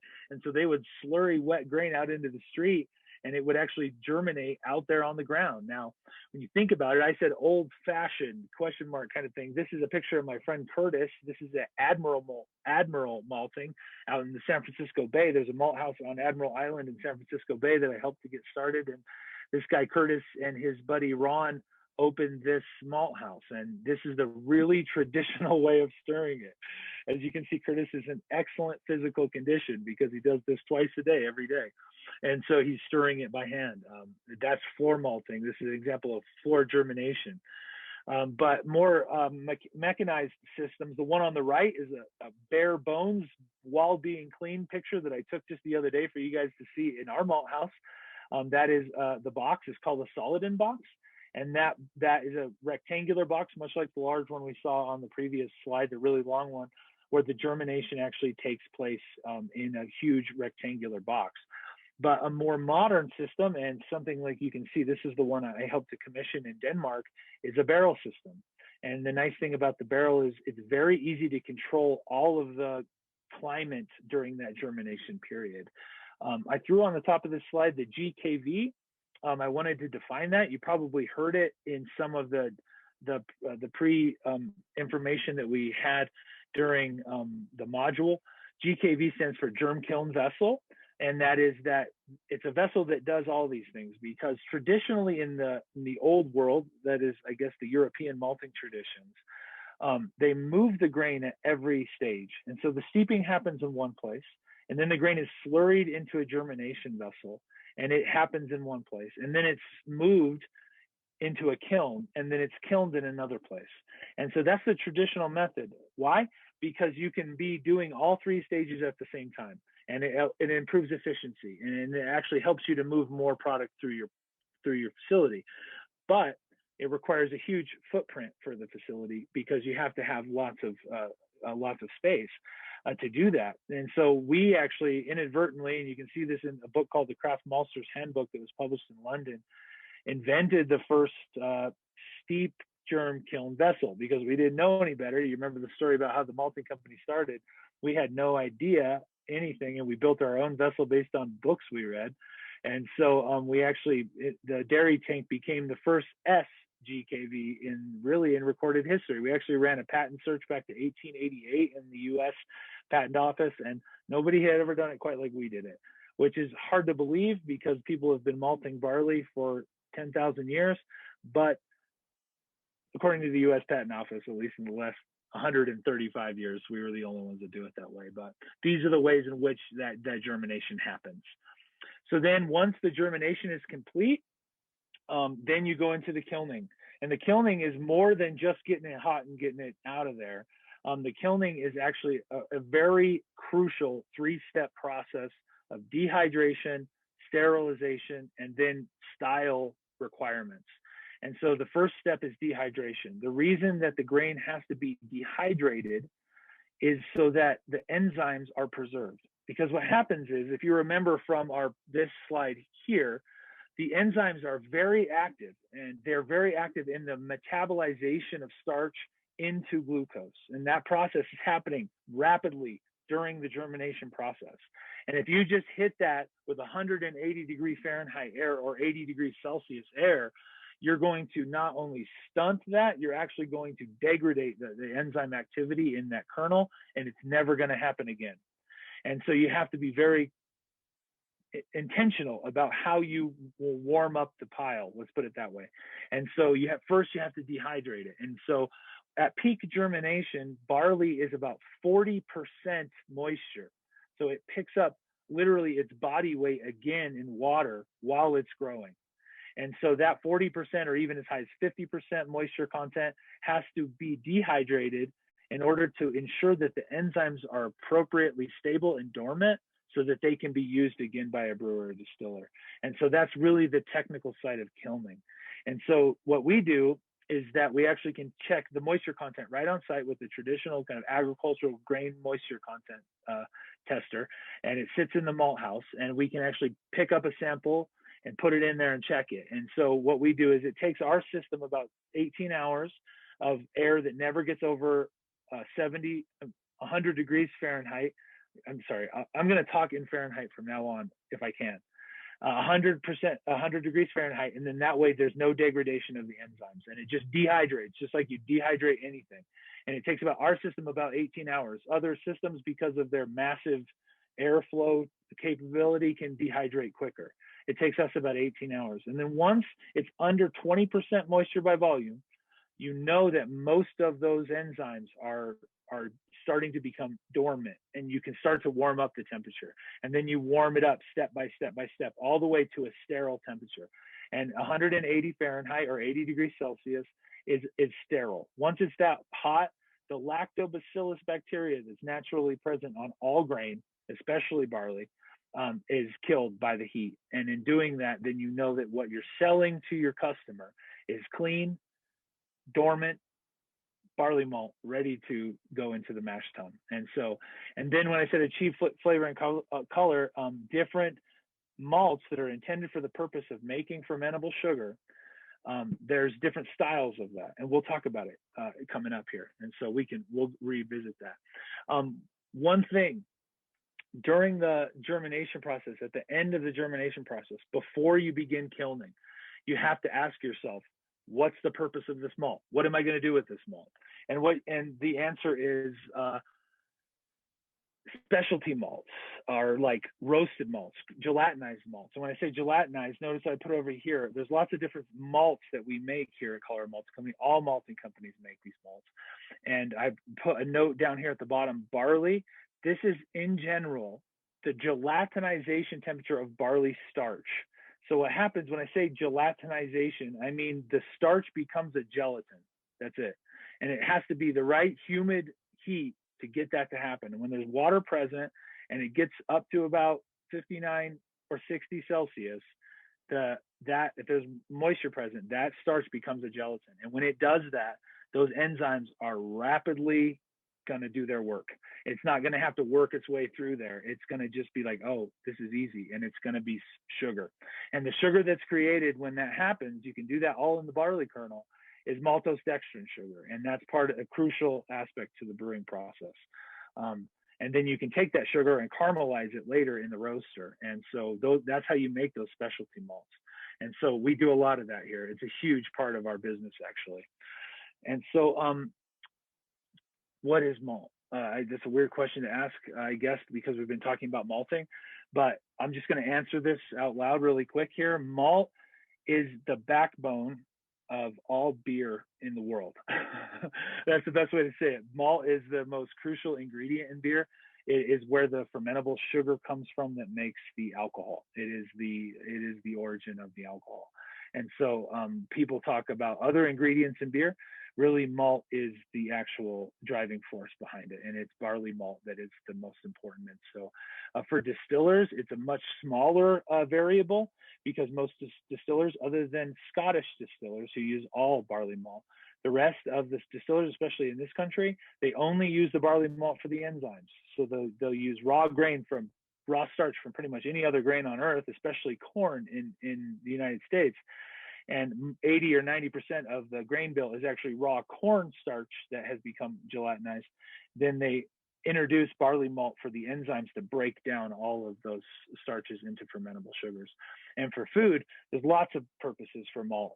Oftentimes confectionaries, almost all confectionaries have maltodextrin sugar in them. My favorite example is sweet tarts. If you've ever read the ingredients in a packet of sweet tarts, it's made from barley sugar.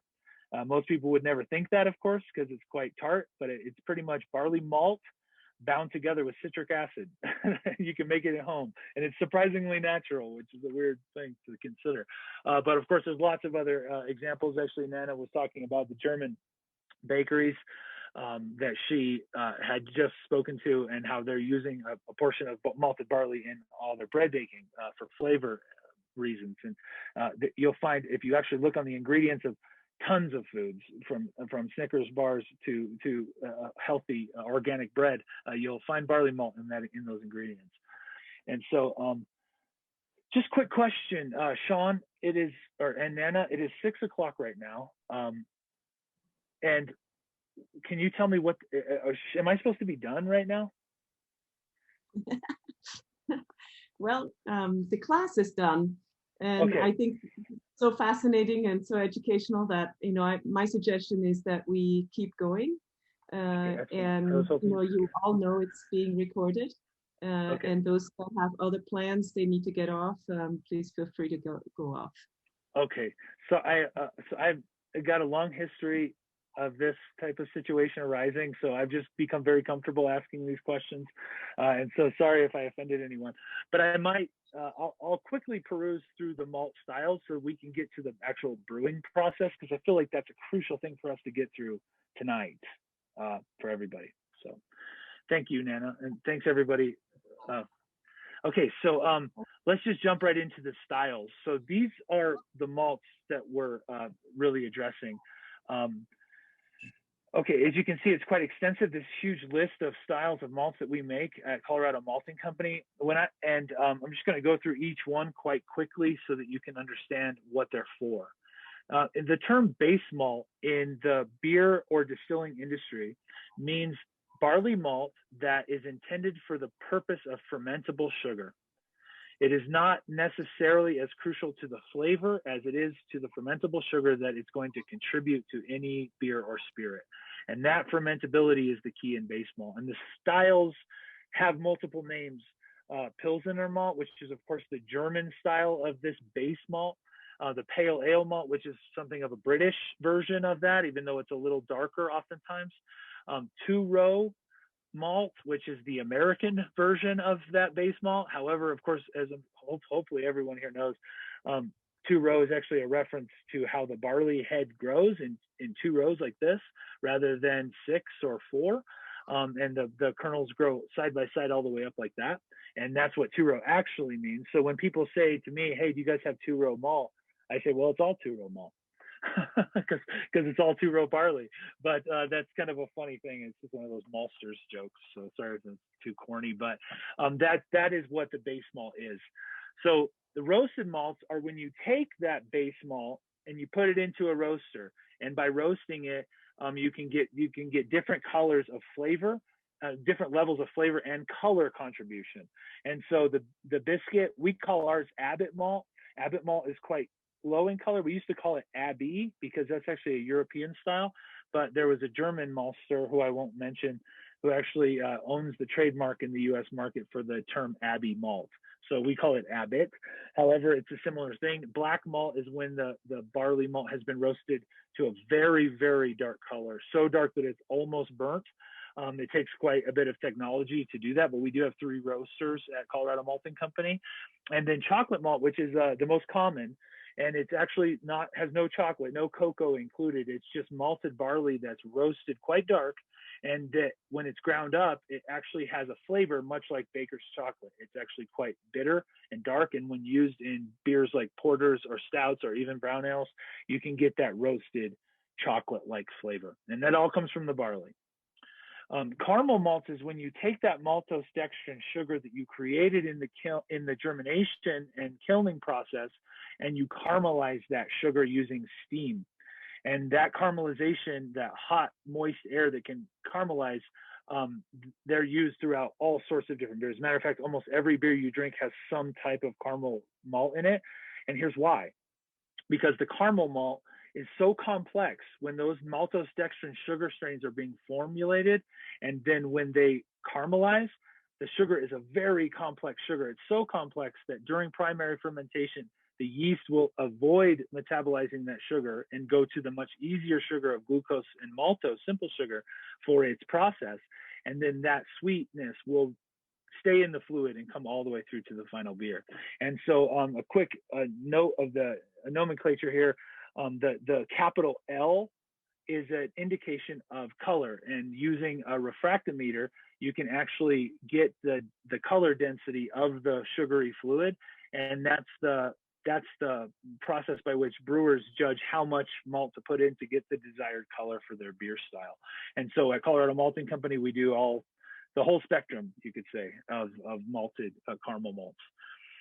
And then, sorry, crystal malts, it's actually just the same process as caramelizing malt, except it's done in the roaster. So you take the maltose dextrin that you've created in the specialty gelatinization in the malt tank, you put it in the roaster, and you caramelize using the roaster to do the caramelization, and it gets a lot more robust caramelized flavor in doing so. And so smoked malts, huge part of our life now. If you don't know much about beer, the Germans have a great tradition of Rauch beer, and there's a city of Bamberg in Bavaria, northern Bavaria, where they call themselves Bierstadt, which of course in German means beer town, because they consider themselves to be the center of beerdom on earth, if you will, and which is maybe not an unsubstantiated claim. However, there are 8 breweries there in the traditional Altstadt in Bamberg that are making only smoked beer, and it's a traditional Franconian thing that they love their smoked beer, and all the malt is smoked, and that style has come into American craft beer, and you can get beers that have a smoky flavor at many different craft breweries, but also distilleries, again, European traditions from Scotland, in particular the island of Islay, or also the Speyside Scottish single malt Scotch, where those are made with peated malt, where you actually smoke peat to make the malt. And if you don't know anything about peat, there's a whole history to the Celtic peoples and actually all the Nordic peoples of Northern Europe where they had no trees in Ireland or in Scotland. And so instead of cutting wood to burn, they burned peat in their homes. They cooked over peat. They brewed beer over peat. Peat was a part of life for them. And so everything they ate tasted like peat. And that tradition has found its way into single malt Scotch whiskey. If you want to try one, I would recommend Lefroy. It's my favorite. But we do a lot of peated malts. Melanoidin malts are when you take a caramelized malt and you apply the proper amount of heat and humidity for a certain amount of time. And what happens is that there's a chain reaction in the sugar creation that gives a red color. And so it actually can be extracted by the brewer, and they can make red beer. When you see red beer, an Irish red, that type of style of beer, that's not made with red food coloring. It's actually made with maltose dextrin sugar. And that malt is actually created by the malting company. The Munich and Vienna style malts, hopefully you know this, but Munich and Vienna are cities. Munich is the capital city of Bavaria, and Vienna is, of course, the capital city of the nation of Austria, also a German-speaking country, and a very rich beer culture there, as well as, of course, in Munich. And this is an all-in-one malt. It's a malt that's partially gelatinized in the malting vessel, so that the kernel contributes fermentable sugar to the mash, but there's also a layer of gelatinized maltose dextrin that can efficiently come all the way through to the finished beer and not be metabolized by the yeast. These are all very important in the brewer's repertoire of brewing. And then the last one on the list is acidulated malts, which are malts that have actually been allowed to sour intentionally. And what happens is that the acidity that happens during that souring process helps the brewer to offset the pH during their mash, because most brewers are dealing with water, city water. Thankfully, I work with well water, although my pH, due to the alkali and calcium content in my water, can be as high as 9.0. Yeah, I'm not kidding. And so I have to offset that pH, because you can't mash beer at 9.0 pH. It'll cause all sorts of weird problems. And so you have to get it down around 6.0 or even lower.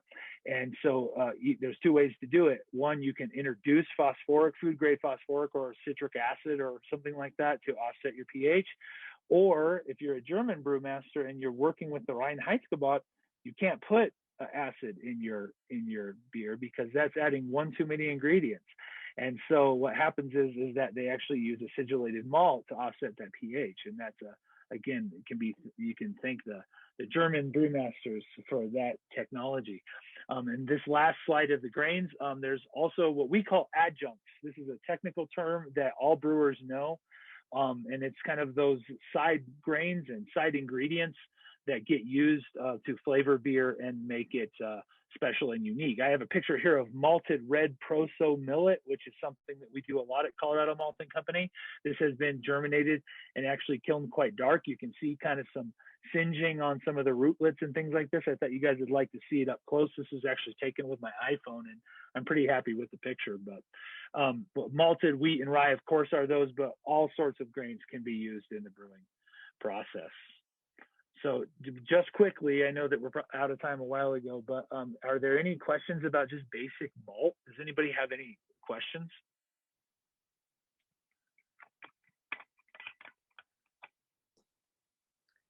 I think the only question was from Jay, right? That hulling, that whether all the brewer's malts are hulled barleys. Oh, yes. Okay. Very good question. Yes, they are, and I'll explain why right now. Because the hull is actually a necessary element in the lautering process, and and I'll explain it right now. That's a great question, and we're coming up on it. You're thinking along the right lines. So this is who we are. This is the Colorado Farm Brewery. This is a picture of my brew house, which is a carbon copy of the small craft brewery that's in the basement of the Paulaner Brewery in Munich, Germany, where I got the opportunity to learn. It's called the Brauerei im Eiswerk. Because the brewery is actually in the old ice caves, because before artificial refrigeration, all brewers cooled their beer with ice naturally cut from lakes and rivers, and they stored them in caves underneath the brew houses. And those can be seen still in places like Munich, Germany, where the breweries have been there long, long before artificial refrigeration. And so this is a carbon copy of that brew house. I brew everything in metric, and so it's 8 hectoliters. I put a little transfer down there in case you don't know metric, which is fine. 1 hectoliter, 100 liters, is about 26 gallons, and so that we brew 8 hectoliters at a time in our brew house. And so I say we in the royal sense. I actually am the only one that brews there, but that's the story. So you can see I have quite a bit of fermentation space, though. That's because I do a lot of traditional German style lager beer. And that lagering is meaning it takes a lot longer. We'll talk about the yeast just right now. But the most I can brew in one day, if I work 2 brews in one day, is most I've ever brewed was 420 gallons, which is pretty small. It's pretty small. Okay, so here's a really cool resource. I was going to just click on this link and show you guys the website, but I feel like that we have more to go through still, and I thought you might want to it's brewersfriend.com. It's a wonderful resource for anyone that's even kind of interested in knowing about how beer recipes are built. It's free. You can sign up to get some extended, benefits, but the website is free. You can build a recipe very easily on there, and it has pretty much everything you can imagine that you could put in beer has been put on there. It's very contemporary and very well done.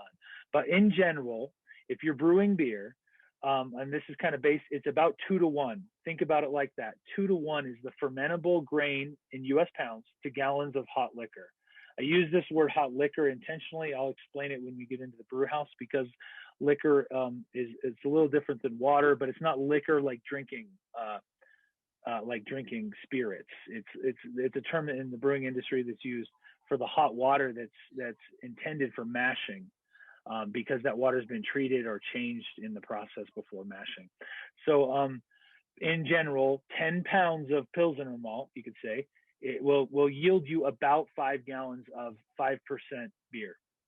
So if that's just a general rule of thumb, it's about 2 to 1.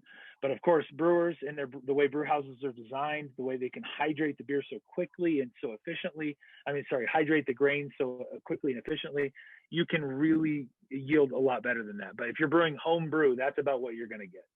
If you do a pretty good job, that you should get that with it. So that's a quick thing about recipe building. Please feel free to explore that resource if you're really interested in this.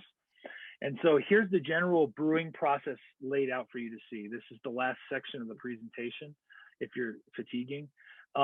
Milling, which we're going to talk about the husks right now. Mashing, lautering, which is a word you might not hear very often, but we'll talk about it. Boiling, and then cooling that boiling fluid into fermentation, fermenting, and then finishing. And so that's the general process, kind of 7-step rule of self-help. No, I'm just kidding, brewing. Yeah, so here's some of the tools absolutely necessary. Milling for barley malt brewing is a highly technical process. You don't just grind it up as fine as you can like you would for flour. Flour is also a technical milling process, frankly. There's really no milling that isn't quite technical, and barley is no exception when brewing. I have a few things here for you to see, including this friabilimeter. That's a nice American accent when I said it. It actually is a German machine, and it tests how modified the barley malt is. Absolutely essential to know for a brewer so you know what to expect when you yield that fermentable sugar. The spectrometer is the thing that I mentioned earlier when you see the color of the wort. That technology has become much more available. We bought this one on Amazon for less than $200, and it runs on an app on your phone. And so you can literally have a spectrometer reading on your phone. And then this unique sieve set you see here, stainless steel sieves, are how you break down your mill set. And so this next slide actually shows you exactly what a general mill set is for Colorado Malting Company. And so you can see my little infographic here. The grain falls through the roller mills into the bag, and then it looks different. So it's not a fine mill set. It doesn't completely turn it to flour. Instead, it actually crushes it. And brewers will use the word crushing instead of milling due to the fact that it's actually just cracking that kernel. And you want to leave the husk that's on the barley malt intact, because later you're going to need it. And so you can see by the weights of this 5-ounce sample, you can see those weights are weighed out on top of those screens in the sieve set. Very crucial in brewing beer. And you'll see why right now. So mashing. So basically the process of mashing, that's the word that we use. The mash tun is the vessel in which it takes place. Again, kind of an old British term. It's basically the process of hydrating barley malt. That's what you're doing. And you have to do it at the right temperature, because it's a temperature sensitive environment. So you bring in hot liquor, that's water that's the right pH and has all of the calcium and everything that you want it to have for the brew you're going to make. You hydrate that crushed barley malt in a vessel. And you have to, I put again the gelatinization range for barley so that you could see about the temperature it needs to be in order for proper gelatinization of the starch, so that those dormant enzymes can break it down into fermentable sugar. It's that simple. And in this time period, of course, you also put your adjunct grains like chocolate malt or crystal malt, to get the darker beers or the darker styles, or you put smoked malt, whatever you want for your flavoring adjunct. It also goes in at this time. And so it all sits. It takes 1 to 3 hours roughly, depending on the style and the recipe. The enzymes are rapidly converting starch into sugar if everything went right from the field all the way to here. And then that fermentable sugar will be part of the fluid from now on. The fluid gets another name once it leaves the mash tun. It's no longer called water. It's called wort, W-O-R-T. And yeah, so then right after, once that time is over, you do something that is called a Vorlauf. And in German, the German brewers actually call it Trubwurzpumpen. Which makes even more sense because it's a compound word meaning to take the trub off the bottom and put it up on top. And that helps to clarify the fluid before you move it into the kettle. And so that all happens inside of the mash tun. So that's the first creation of sugar. Here's a picture of me cleaning out my mash tun. That's pictured directly inside. You can see how that grain has kind of compressed after I got the fluid out. And it's quite wet still, but not very wet. It's most of the white starch is gone. It's mostly just hull and organic material that's left, although there still is some carbohydrate left. And that's looking down into the mash tun, seeing the grain quite wet. And you can see that white layer on top. That comes from the Vorlauf. When it's done properly, that sediment gets replaced back up on top. And so that process is called the lautering. Now, the word lauter is a German word meaning, of course, you can see right there. I defined it for you. Not a common word in the language, at least not that I know, the little bit that I speak of German. But still, it's a technical term that's kind of made its way across the ocean to American brewers. And during that process of taking the fluid out and moving it into the kettle, you have to sparge. It's like a German word and a British word in one process, but that's how it works. And so the sparge is hot water, hot liquor that comes in. It's been treated properly, comes in, it filters the water through the grain, and all those husks stay in place, and it allows the fluid, which is now called wort, to move over into the kettle. You can see I put the little into the kettle with the exclamation point to try to keep everybody happy and listening. And so here's a good example of it moving. You can see this is my thermometer monitoring the sparge temperature, which you can see it's approaching 80 degrees Celsius. It's actually about 70 something at that point, and it's starting to heat up nicely. I have a picture of a sight glass. You can see that sugary fluid moving through. It's quite clear. There is some sediment in it, but it's quite clear. And then here is an example of a hydrometer measuring the specific gravity. So let's just talk about what that is. You may have heard that in the module information that you got prior, but the specific gravity is a measurement of density in the fluid based on the sugar content of that fluid. And so this glass piece that's floating in the fluid is called a hydrometer, and it will tell you how much sugar is in the fluid by how it floats. It is that simple. It's not too complex. And in the America and England, we use something called specific gravity, but on the continent, I say continental because it's not just the Germans, they use Plato, that's it. And it's a degree of sugar content, but they're equivalent to one another in their own scale. And so basically, in order to calculate what alcohol content the beer will be, you have to start with a gravity at the beginning of fermentation, and then the yeast absorbs all that sugar out of there. And when it's all said and done, you take the gravity again, and the difference between the two densities is the alcohol content. It's that simple. And so there's a picture of a hydrometer. You can see I got a nice extraction that day. It's already at 1.10. And if you know anything about specific gravity, that's high gravity wort. Okay, so once you're into the kettle, this is where you begin to boil. Now, notice I wrote, again, 1 to 5 hours, depending on style, recipe, and elevation. One quick note there, because if you know anything about boiling, which I'm sure you do if you're in the baking industry or anything like that, the higher above sea level you get, the lower the boiling temperature. So when you're like me, according to the app on my phone, my brew house is at 7,590 feet in elevation. And so my boil starts at 91 degrees Celsius, which means I don't actually boil. I just try to boil. I try. That's all I can do. And so because I have no atmosphere, I don't have enough atmospheric pressure above the kettle to actually cause the boil to happen. And so basically the boil has multiple purposes. So I have to boil 2 hours, where if I was in California on the coast, you could boil 1 hour and have the same effect. But that's just the nature of physics of the universe, I suppose, and I can't control those. But the boil, it sterilizes the wort, it condenses the wort, so you can actually increase the gravity because you're losing water as it boils via evaporation. And the most important aspect of it is that it actually causes volatile chemicals to excrete from the fluid. That's the most important thing that can happen during that process. And so also, the hops are generally added. Bittering hops are added during the boil. And what happens is those hop goes in and it breaks down the acid inside of those hop cones. It dilutes into the fluid, and you start to bitter your beer. So this is me standing in front of my kettle. You can see that one's actually a picture of me boiling.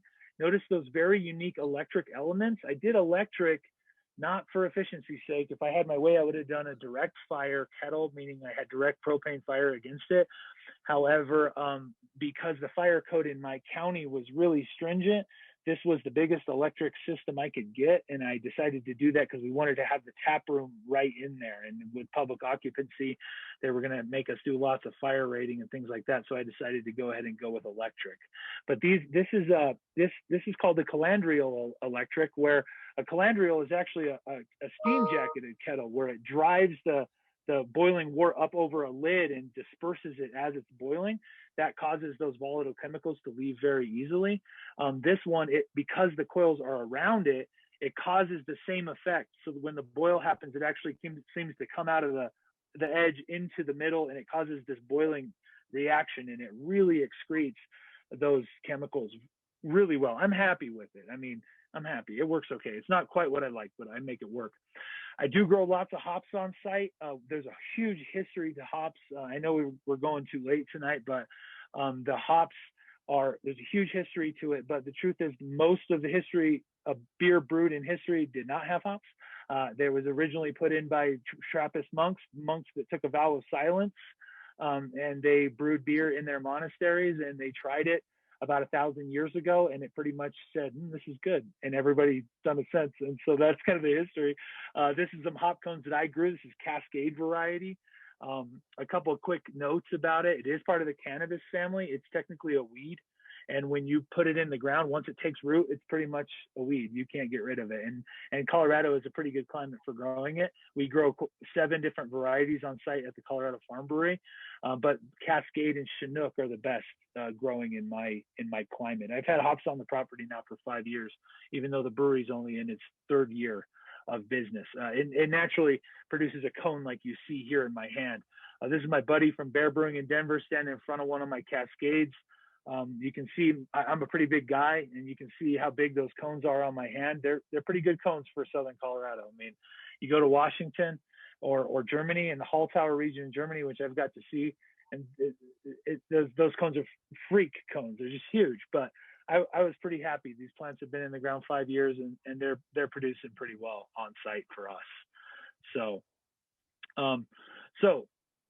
technical information after the boil. You have to cool the wort. You have to cool it as quickly as possible, because what happens is that you've excreted the dimethyl sulfate, the DMS, during the boil, but there's precursors to DMS production still present in the fluid. You can't stop that. It's naturally present in barley malt. And so if it sits hot too long, it'll actually become dimethyl sulfite again. And so you have to cool it as quick as possible to stop that sulfite production. And so it's crucial that you have a good heat exchanger in your brewery if you want to make good beer, especially good German style beer. And so I have an oversized heat exchanger. This is just an infographic so you guys can see how that works. It comes out of the boil, it goes through the heat exchanger, and you cool it down to the necessary temperature for fermentation. I put on the top here of this slide, everything that touches the wort after the boil has to be sanitized. Absolutely crucial from this point on that fluid doesn't touch a surface that hasn't been sanitized. And when I say sanitized, I mean a fluid that is acidic. So most sanitizers, there's lots of industrial sanitizers for the brewing and food industry. It is a food grade one that most brewers use, called SaniClean. And it's actually mostly phosphoric and oleic acid. And so what it does is it lowers the pH of the fluid. You just dilute it with water. And when it touches a surface, especially a clean surface, it just kills everything on there, because the pH is probably like 1.9 or something of that fluid. And so it just instantly kills all the bacteria, all the wild yeast cells, anything that's naturally present on planet Earth that could infect that beer. And there's lots of things that could potentially do that. And so consequently, that's how it works. And everything has to be sanitized, all the hoses, every fitting. You can never be clean enough. That's kind of the German brewing philosophy that I follow. And so one last note about the cooling of the wort: you can add aromatic hops at this time. So the hops that make the beer bitter go in during the boil because it breaks them down. But if you want to smell those hops and not a lot of flavor, you put them in at the very end of the boil or during the time when you're trying to move that fluid from the boil into your fermenter. And that'll get that nice hoppy smell. And so, of course, pitching yeast is a weird term. The word pitching, that's kind of a brewer's term. When you think about pitching, you might think about baseball. I don't know quite why that term is used, but it is. And so this is a picture of my buddy Ryan pitching some dry yeast into one of my fermenters when we did a collab. He owns a brewery in Denver called Bear Brewing Company. But the introduction of the yeast, again, everything has to be sanitized. You need to oxygenate that wort. You get sanitary oxygen and you put some oxygen in it, because during the first hours of primary fermentation, the yeast will use all of the oxygen present. And if there isn't enough, it can actually cause a lot of the yeast cells never to have a proper life cycle. And so it is in this process that all the alcohol is produced for the beer and all of the CO2 necessary, although you blow most of it off, because during the process of fermentation, there can be extensive CO2 production. So once that single-celled organism does its work, then it flocculates, it falls down dormant into the cone. I tried to show that in this little infographic so you could see it. That dormant falc, those yeast cells are perfectly healthy. And if you put them in new, fresh, sugary fluid, they're going to go back to work. And you can use them many, many, many times. I've reused yeast up to 20 generations in my brewery, but I found that no matter how clean you think you are, there's some little pesky bacteria that causes problems. You're never quite clean enough. You can never do it forever. So a couple of just quick facts about yeast. These are references from some of the bibliography on this presentation. It's a unicellular fungi, but what makes it different than other bacteria and fungus is that it actually has a nucleus, and that is what and yeast are classed according to their ability to sporulate, which is actually the world in which they live. And so basically yeast is broken into two variables. One is ale yeast, and that's a top fermenting, known as Saccharomyces cerevisiae. It's where we get the Spanish word cerveza, of course, and because it's the Roman word for beer. And it ferments quite warm, as you can see, and usually much faster in time. The primary fermentation happens quite quickly. And all of the hydration and metabolization actually happens on top. It floats. It's top fermenting. But the lager yeast, as you can see, Saccharomyces Carlsberg genus, is actually called that because of the Danish brewery Carlsberg that developed, or should I say found it, and actually first banked it. And so it gets that yeast name because of it. And Carlsberg gets their name immortalized as if they weren't famous enough. And so, but you can see it ferments quite cooler, as low as 34. Some Coors Brewing Company claims to have a yeast that will ferment at freezing temperature. They claim that Coors Light actually ferments at 32 degrees Fahrenheit, or 0 Celsius, which is just amazing to think about what an amazing single-celled organism we're dealing with here. But the primary fermentation definitely happens slower, and then usually has to be moved into a secondary fermentation or lagering tank in order to finish that beer. But basically, this is what everybody should probably know for any purpose, baking or brewing, is that yeast metabolizes sugar, and the byproduct is ethanol and CO2. I said alcohol here, I should have put ethanol. And so basically, I put one more video on here. You can see this picture here is a wheat beer, Hefeweizen, and you can see that yeast, boy, it got super excited. But this is me. Yeah, so it's 2 hours, I said. If it properly hydrates and everything works right, it should be kicking off pretty quick. There shouldn't be too much time. Sometimes, though, especially lager yeasts, they're just slow to get started. Ale yeast, I like to brag about that because I can get it going pretty fast, but that's the story with the yeast. And so quick note on lagering, the word lager, if you don't know, in German, is like a camp. Literally, like if you go to a summer camp, that they call it a Sommerlager or something like that. And it's a good word because that's kind of what you do with the beer for a while. You let it go on vacation for about 8 weeks. And so I put it here just so you can see there is, after that primary fermentation, there's a secondary fermentation process that's usually necessary just to get all the dead yeast cells out of there, get things nice and clear. It's before you put any carbonation in it, if you force carbonate. And the ale, right away, once the fermentation is done, you can begin cooling that fluid down and injecting CO2 for serving it. But lager, you remove the yeast from the fluid, and then you either move it to another vessel or you leave it in that vessel. And the traditional Paulaner, if you want to know how the Germans do it, they wait 8 weeks. So there's never a drop of beer after primary fermentation that comes out of those breweries that's less than 8 weeks old, because it just takes that much time to mature properly and taste like you want it to. And so I practice the traditional Deutsche Weg. And so, okay, so that's the end of the presentation. Here's some bibliography references. You can see there's quite a few websites that I use all the time. But the best one, if you're looking for one, of course, Papazian's book, The New Complete Joy of Homebrewing, a must-have for anyone who even cares about beer. But Ray Daniels' book, published by the Brewers Publication, Designing Great Beers, has been an absolute gem in my life. I've worked through 2 copies of it. One fell apart. I had to get a new one. And you can learn pretty much everything you need to know from that book. So that's what I had to talk about tonight. Sorry that we went like 35 minutes over. And thanks for those of you that held in. And I'm sure that other people can come back and reference the presentation later. But that's my general synopsis of malting and brewing. That was wonderful. Amazing. Thank you. My pleasure. No, I'm sorry that I get so wrapped up, Sean, in history and philosophy that I realized at like 6 o'clock that I hadn't even mentioned brewing yet. And I was thinking this could be, I hope people hang in there.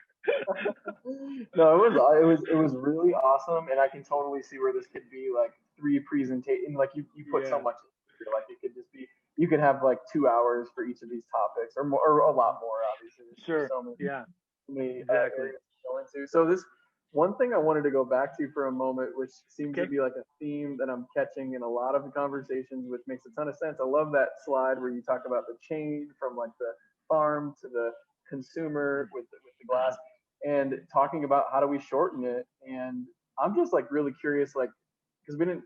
I don't think you spent too much time on that in that space, but just like are these the conversations farmers are having now about like, hey, how can I own more of the operation? And it's weird because then we start talking about vertical integration, which I feel like that's like when you talk about political terms and you say vertical integration, it sounds like it's some kind of oppressive thing where there's not going to be any artisanship left over. But that's like the things that keep coming up, right? Which is like, how can you I guess get a better share of the dollar, but then I think it cuts both ways, right? Which is what you talked about with your kind of consultant hat, which is to go out and help people, which is you need infrastructure, which and this is a long wind up for a question, but I guess I'm also wondering about cooperatives, working with this stuff, employee ownership, and then I'm immediately thinking of like Belgium, which recently was sold, I think. So I mean, so I'm just kind of wondering like what's going on in Colorado? Like where are the conversations headed in this space? Are people talking about teaming up, or are they kind of going alone? Like what's the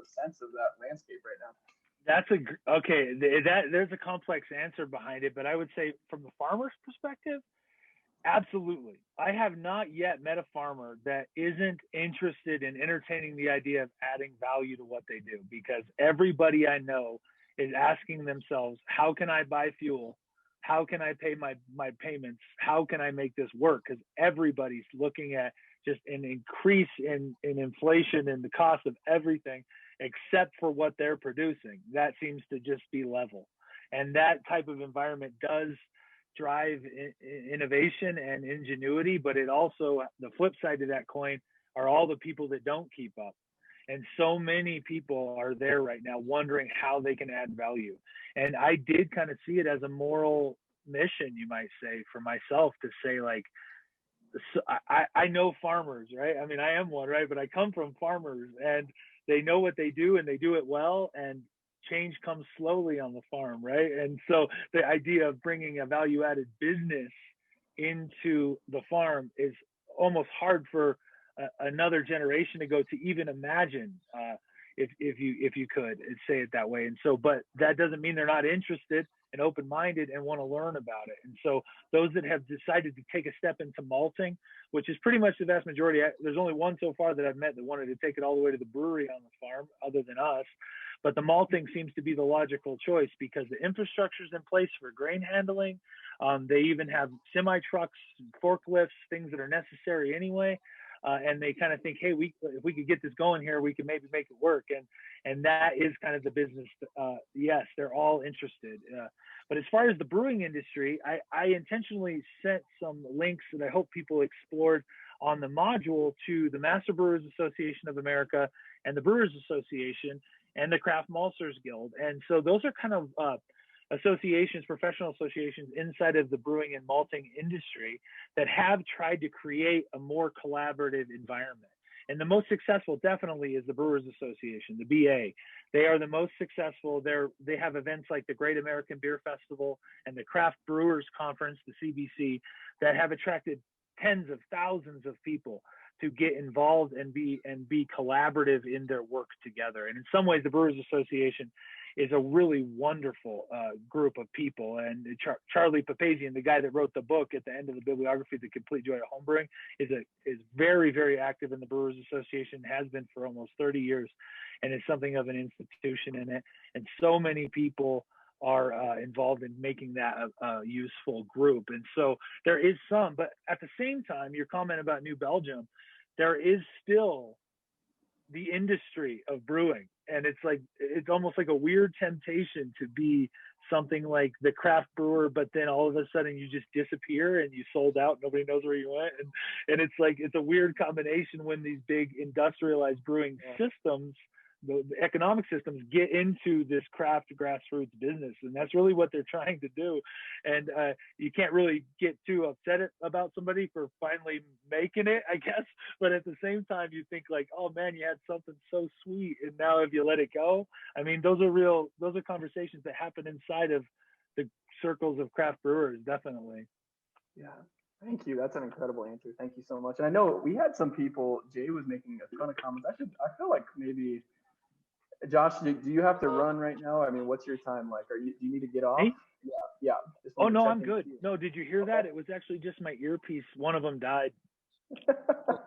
Yeah, my earbuds only last 2.5 hours, so. I know Jay had a bunch of questions he was dropping in the chat. Seems very interested. So Jay, I just wanted to give you a moment if you want to unmute. Any comments, questions, or anything? Yeah, I think most of them got answered along the way. The one thing I've just been kind of geeking out on waxy varieties of grains that have like more amylopectin, and know a guy who's a sorghum breeder that was saying that people doing distilled alcohol with sorghum in China want more amylopectin because they get like a higher extraction rate. Or I wasn't really clear on like the biochemistry of that and okay, why they would want that, but I'd never heard of that before, of people brewing anything else wanting more amylopectin versus amylose. And I mean, I'm just learning about the role of the different starches, but I figure you know about that. Yeah, I do actually. So I learned about it because we malted these gluten-free grains. And so when we first started doing malted millet, we worked with a brewery in St. Louis Kansas City called Martin City Brewing Company that has a canned IPA that's made only with white proso millet. And what happened was they started getting this residual, what they called sludge, but it wasn't sludge like yeast sludge. It was like almost flakes of fluid after about 2 or 3 months in the can, crystal clear going in, paper filtered, really industrial beer process. And all of a sudden they pour it out and there'd be these chunks of sludge. And what happened was somebody that was gluten intolerant saw it, freaked out, posted something online like, oh, this is obviously gluten. And so, of course, what's the old saying? It slides downhill. The maltster's at the bottom of that hill, just so you know. And so, of course, I get the phone call from the brewer, like, what the heck's going on, And so of course, we have an entire facility that's isolated for only gluten-free beer. The entire thing is gluten-free. Can I get the plug phone? Okay, sorry about that, because this is gonna die. And so that process, I didn't know what to do, because I'm like, okay, dude, I don't have the education in this. But I have a friend, and his name is Dr. Martin Zarnkow. Can you hear me? Okay, yeah, cool. His name is Dr. Martin Zarnkow, and he's a professor at Weinstefan in Freising, Germany. And he's a great guy, native Nuremberger, just a super genius guy. And he just happened to do his doctoral dissertation on malting proso millet at the University of Ireland. And thankfully, he did it in English. I can speak some German, but I could not read that dissertation in German, not even close. And so, long story short, I sent him some cans, and they ran it through the laboratory at Freising for me. And I found out it was actually pectin. And so that's what was actually coagulating over time in a CO2-rich fluid. That pectin protein was not disappearing the way that it was supposed to. And later, as it cooled, it continued to coagulate. And so consequently, the desire for amylase enzymes that were capable of breaking down pectin became really interesting to these guys. So I shared that information with them, and right away we got with White Labs and another laboratory that makes enzyme slurries, and sent that sample to them, and they were able to engineer an amylase enzyme and amyloid pectin enzyme slurry that was going to do a very good job on this white proso millet. And so that's part of the reason, because you can get some of these other grains so cheap on the market. Like when I say cheap, I'm talking compared to barley, they're dirt cheap. You know what I mean? I just turn off my Bluetooth because my so okay. Are you guys able to hear me now? Yep, we can hear Okay, you great. excellent. Yeah, so that's the story. And so I was actually able to learn a little bit more about that process. And we actually did it because I wanted to make an apple beer, and I had to learn quite a bit about the pectin in fruit, because pectin is not just present in grains; it's present in all sorts of things, especially fruit. And it's a very complex protein that most amylase enzymes are not capable of breaking down. They can do it at some level, but just not good enough. And what happens is if it sits a long time, you're going to get some coagulation of that pectin. And so, but there are ways you can do that. And so that was my story behind it. And I had to lean on the know-how of the German scientists, and then eventually the enzyme laboratory here in the US that engineered that slurry. But that's definitely vogue right now too, because so many hazy IPA, there's so much hazy beer brewing going on that people are trying anything they can to keep that haze in suspension. And because they'll use wheat, they'll use oats, and for the first couple weeks it looks nice and hazy and everybody's happy. But if it's going to go out in a can and sit on a shelf for 6 weeks, 8 weeks longer, and then it's still supposed to be hazy, you got to have some type of protein that isn't going to break out. And so what's happened is you see a whole market of yeast companies that are marketing hazy yeast that are full of pectin, so that way it'll keep the dead yeast cells in suspension in that protein, and it stays hazy forever. And so there is a lot of science coming into it. Didn't used to be a big issue because everybody just brewed with barley malt, and actually you probably remember, if the beer was hazy, nobody wanted it, right? Now everybody wants their beer to be hazy. So that's been a change. That's just a market change. But yeah, that's the best I can speak to that. Yes, please. Thank you. Thank you. Your thoughts. I mean, I'm glad you're connected enough to know that that's going on. I mean, it's definitely becoming part of the industry. The more unique adjunct grains and ingredients that come in, there's going to be variables, because it's always been done one way. That was great, because I think that actually answered another question that we had about, do you ever create your own yeast? I think Amelia was asking about, is there ever a need to develop your own yeast? Okay. I didn't even get to talk about this, but I call us an estate brewery because we actually harvest our own yeast. It's a wild Saccharomyces strain that we captured in a lambic style fermentation, where you expose the wort to the air and you let it just get bad. And I mean, when I say bad, I'm talking it gets terrible.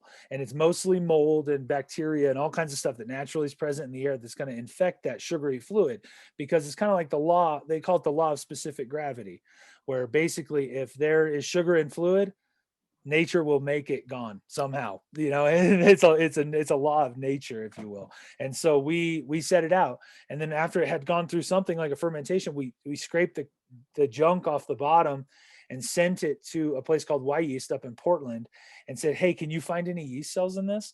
And so they found multiple different strains of wild yeast, including Saccharomyces diastaticus, which is the most common wild yeast in North America. But they actually found a wild Saccharomyces cerevisiae, which is an ale strain. And they isolated it, sterilized everything else, isolated that yeast cell, propagated it, sent it back to me. I brewed with it, tasted like crap, terrible. But I took the yeast again, sent it back again, and we did it multiple times. It actually took about 7 generations before we got a beer that tasted pretty good, because all of the weak cells die and the strong ones survive, and then they go back to the lab and get sterilized. And we finally did, and we actually banked our own yeast strain called CMC 101 that is banked in Portland, and we keep at least 3 beers on tap with that yeast strain all the time now, because all the ingredients, the hops, the grain, the water, and the yeast, all are completely from our facility. They're 100% estate. And so I don't know anybody else that's actually doing that. I've been to other farm breweries in Europe, especially in Belgium, where they do these lambic fermentations, where it's all wild, but even they will buy their specialty malts from Germany. And so I jokingly hold the claim that we're the only ones doing it, and nobody's refuted it yet, but it'll happen eventually. But that's the story on my yeast strain. That's amazing. Talk about taking terroir to the fullest, right? Yeah, Yeah, it was a disaster to begin with, though. Honestly, we went through so many generations. My brother and I were both like, "Is this even worth the time?" But when you get that one person to come into the brewery that really wants to try the estate thing, and it tastes good, that it's worth it. Then you look back on it, it's worth it now. Yeah. Too bad we can't take a grain school road trip to come Hey, and have a glass. that day will come. That day will come It someday. will.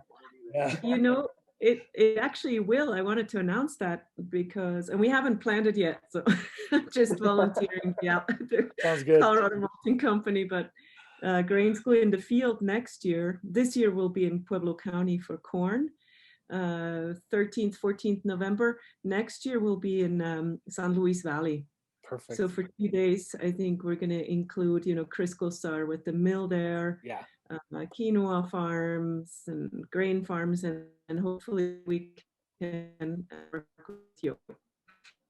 And- Absolutely. I would love, maybe we could even do a brew day, and we could actually and brew a beer, do like some take a few hours and brew a beer, and practical everybody could see the work. way I do things. Yeah. Whoa, that would be amazing.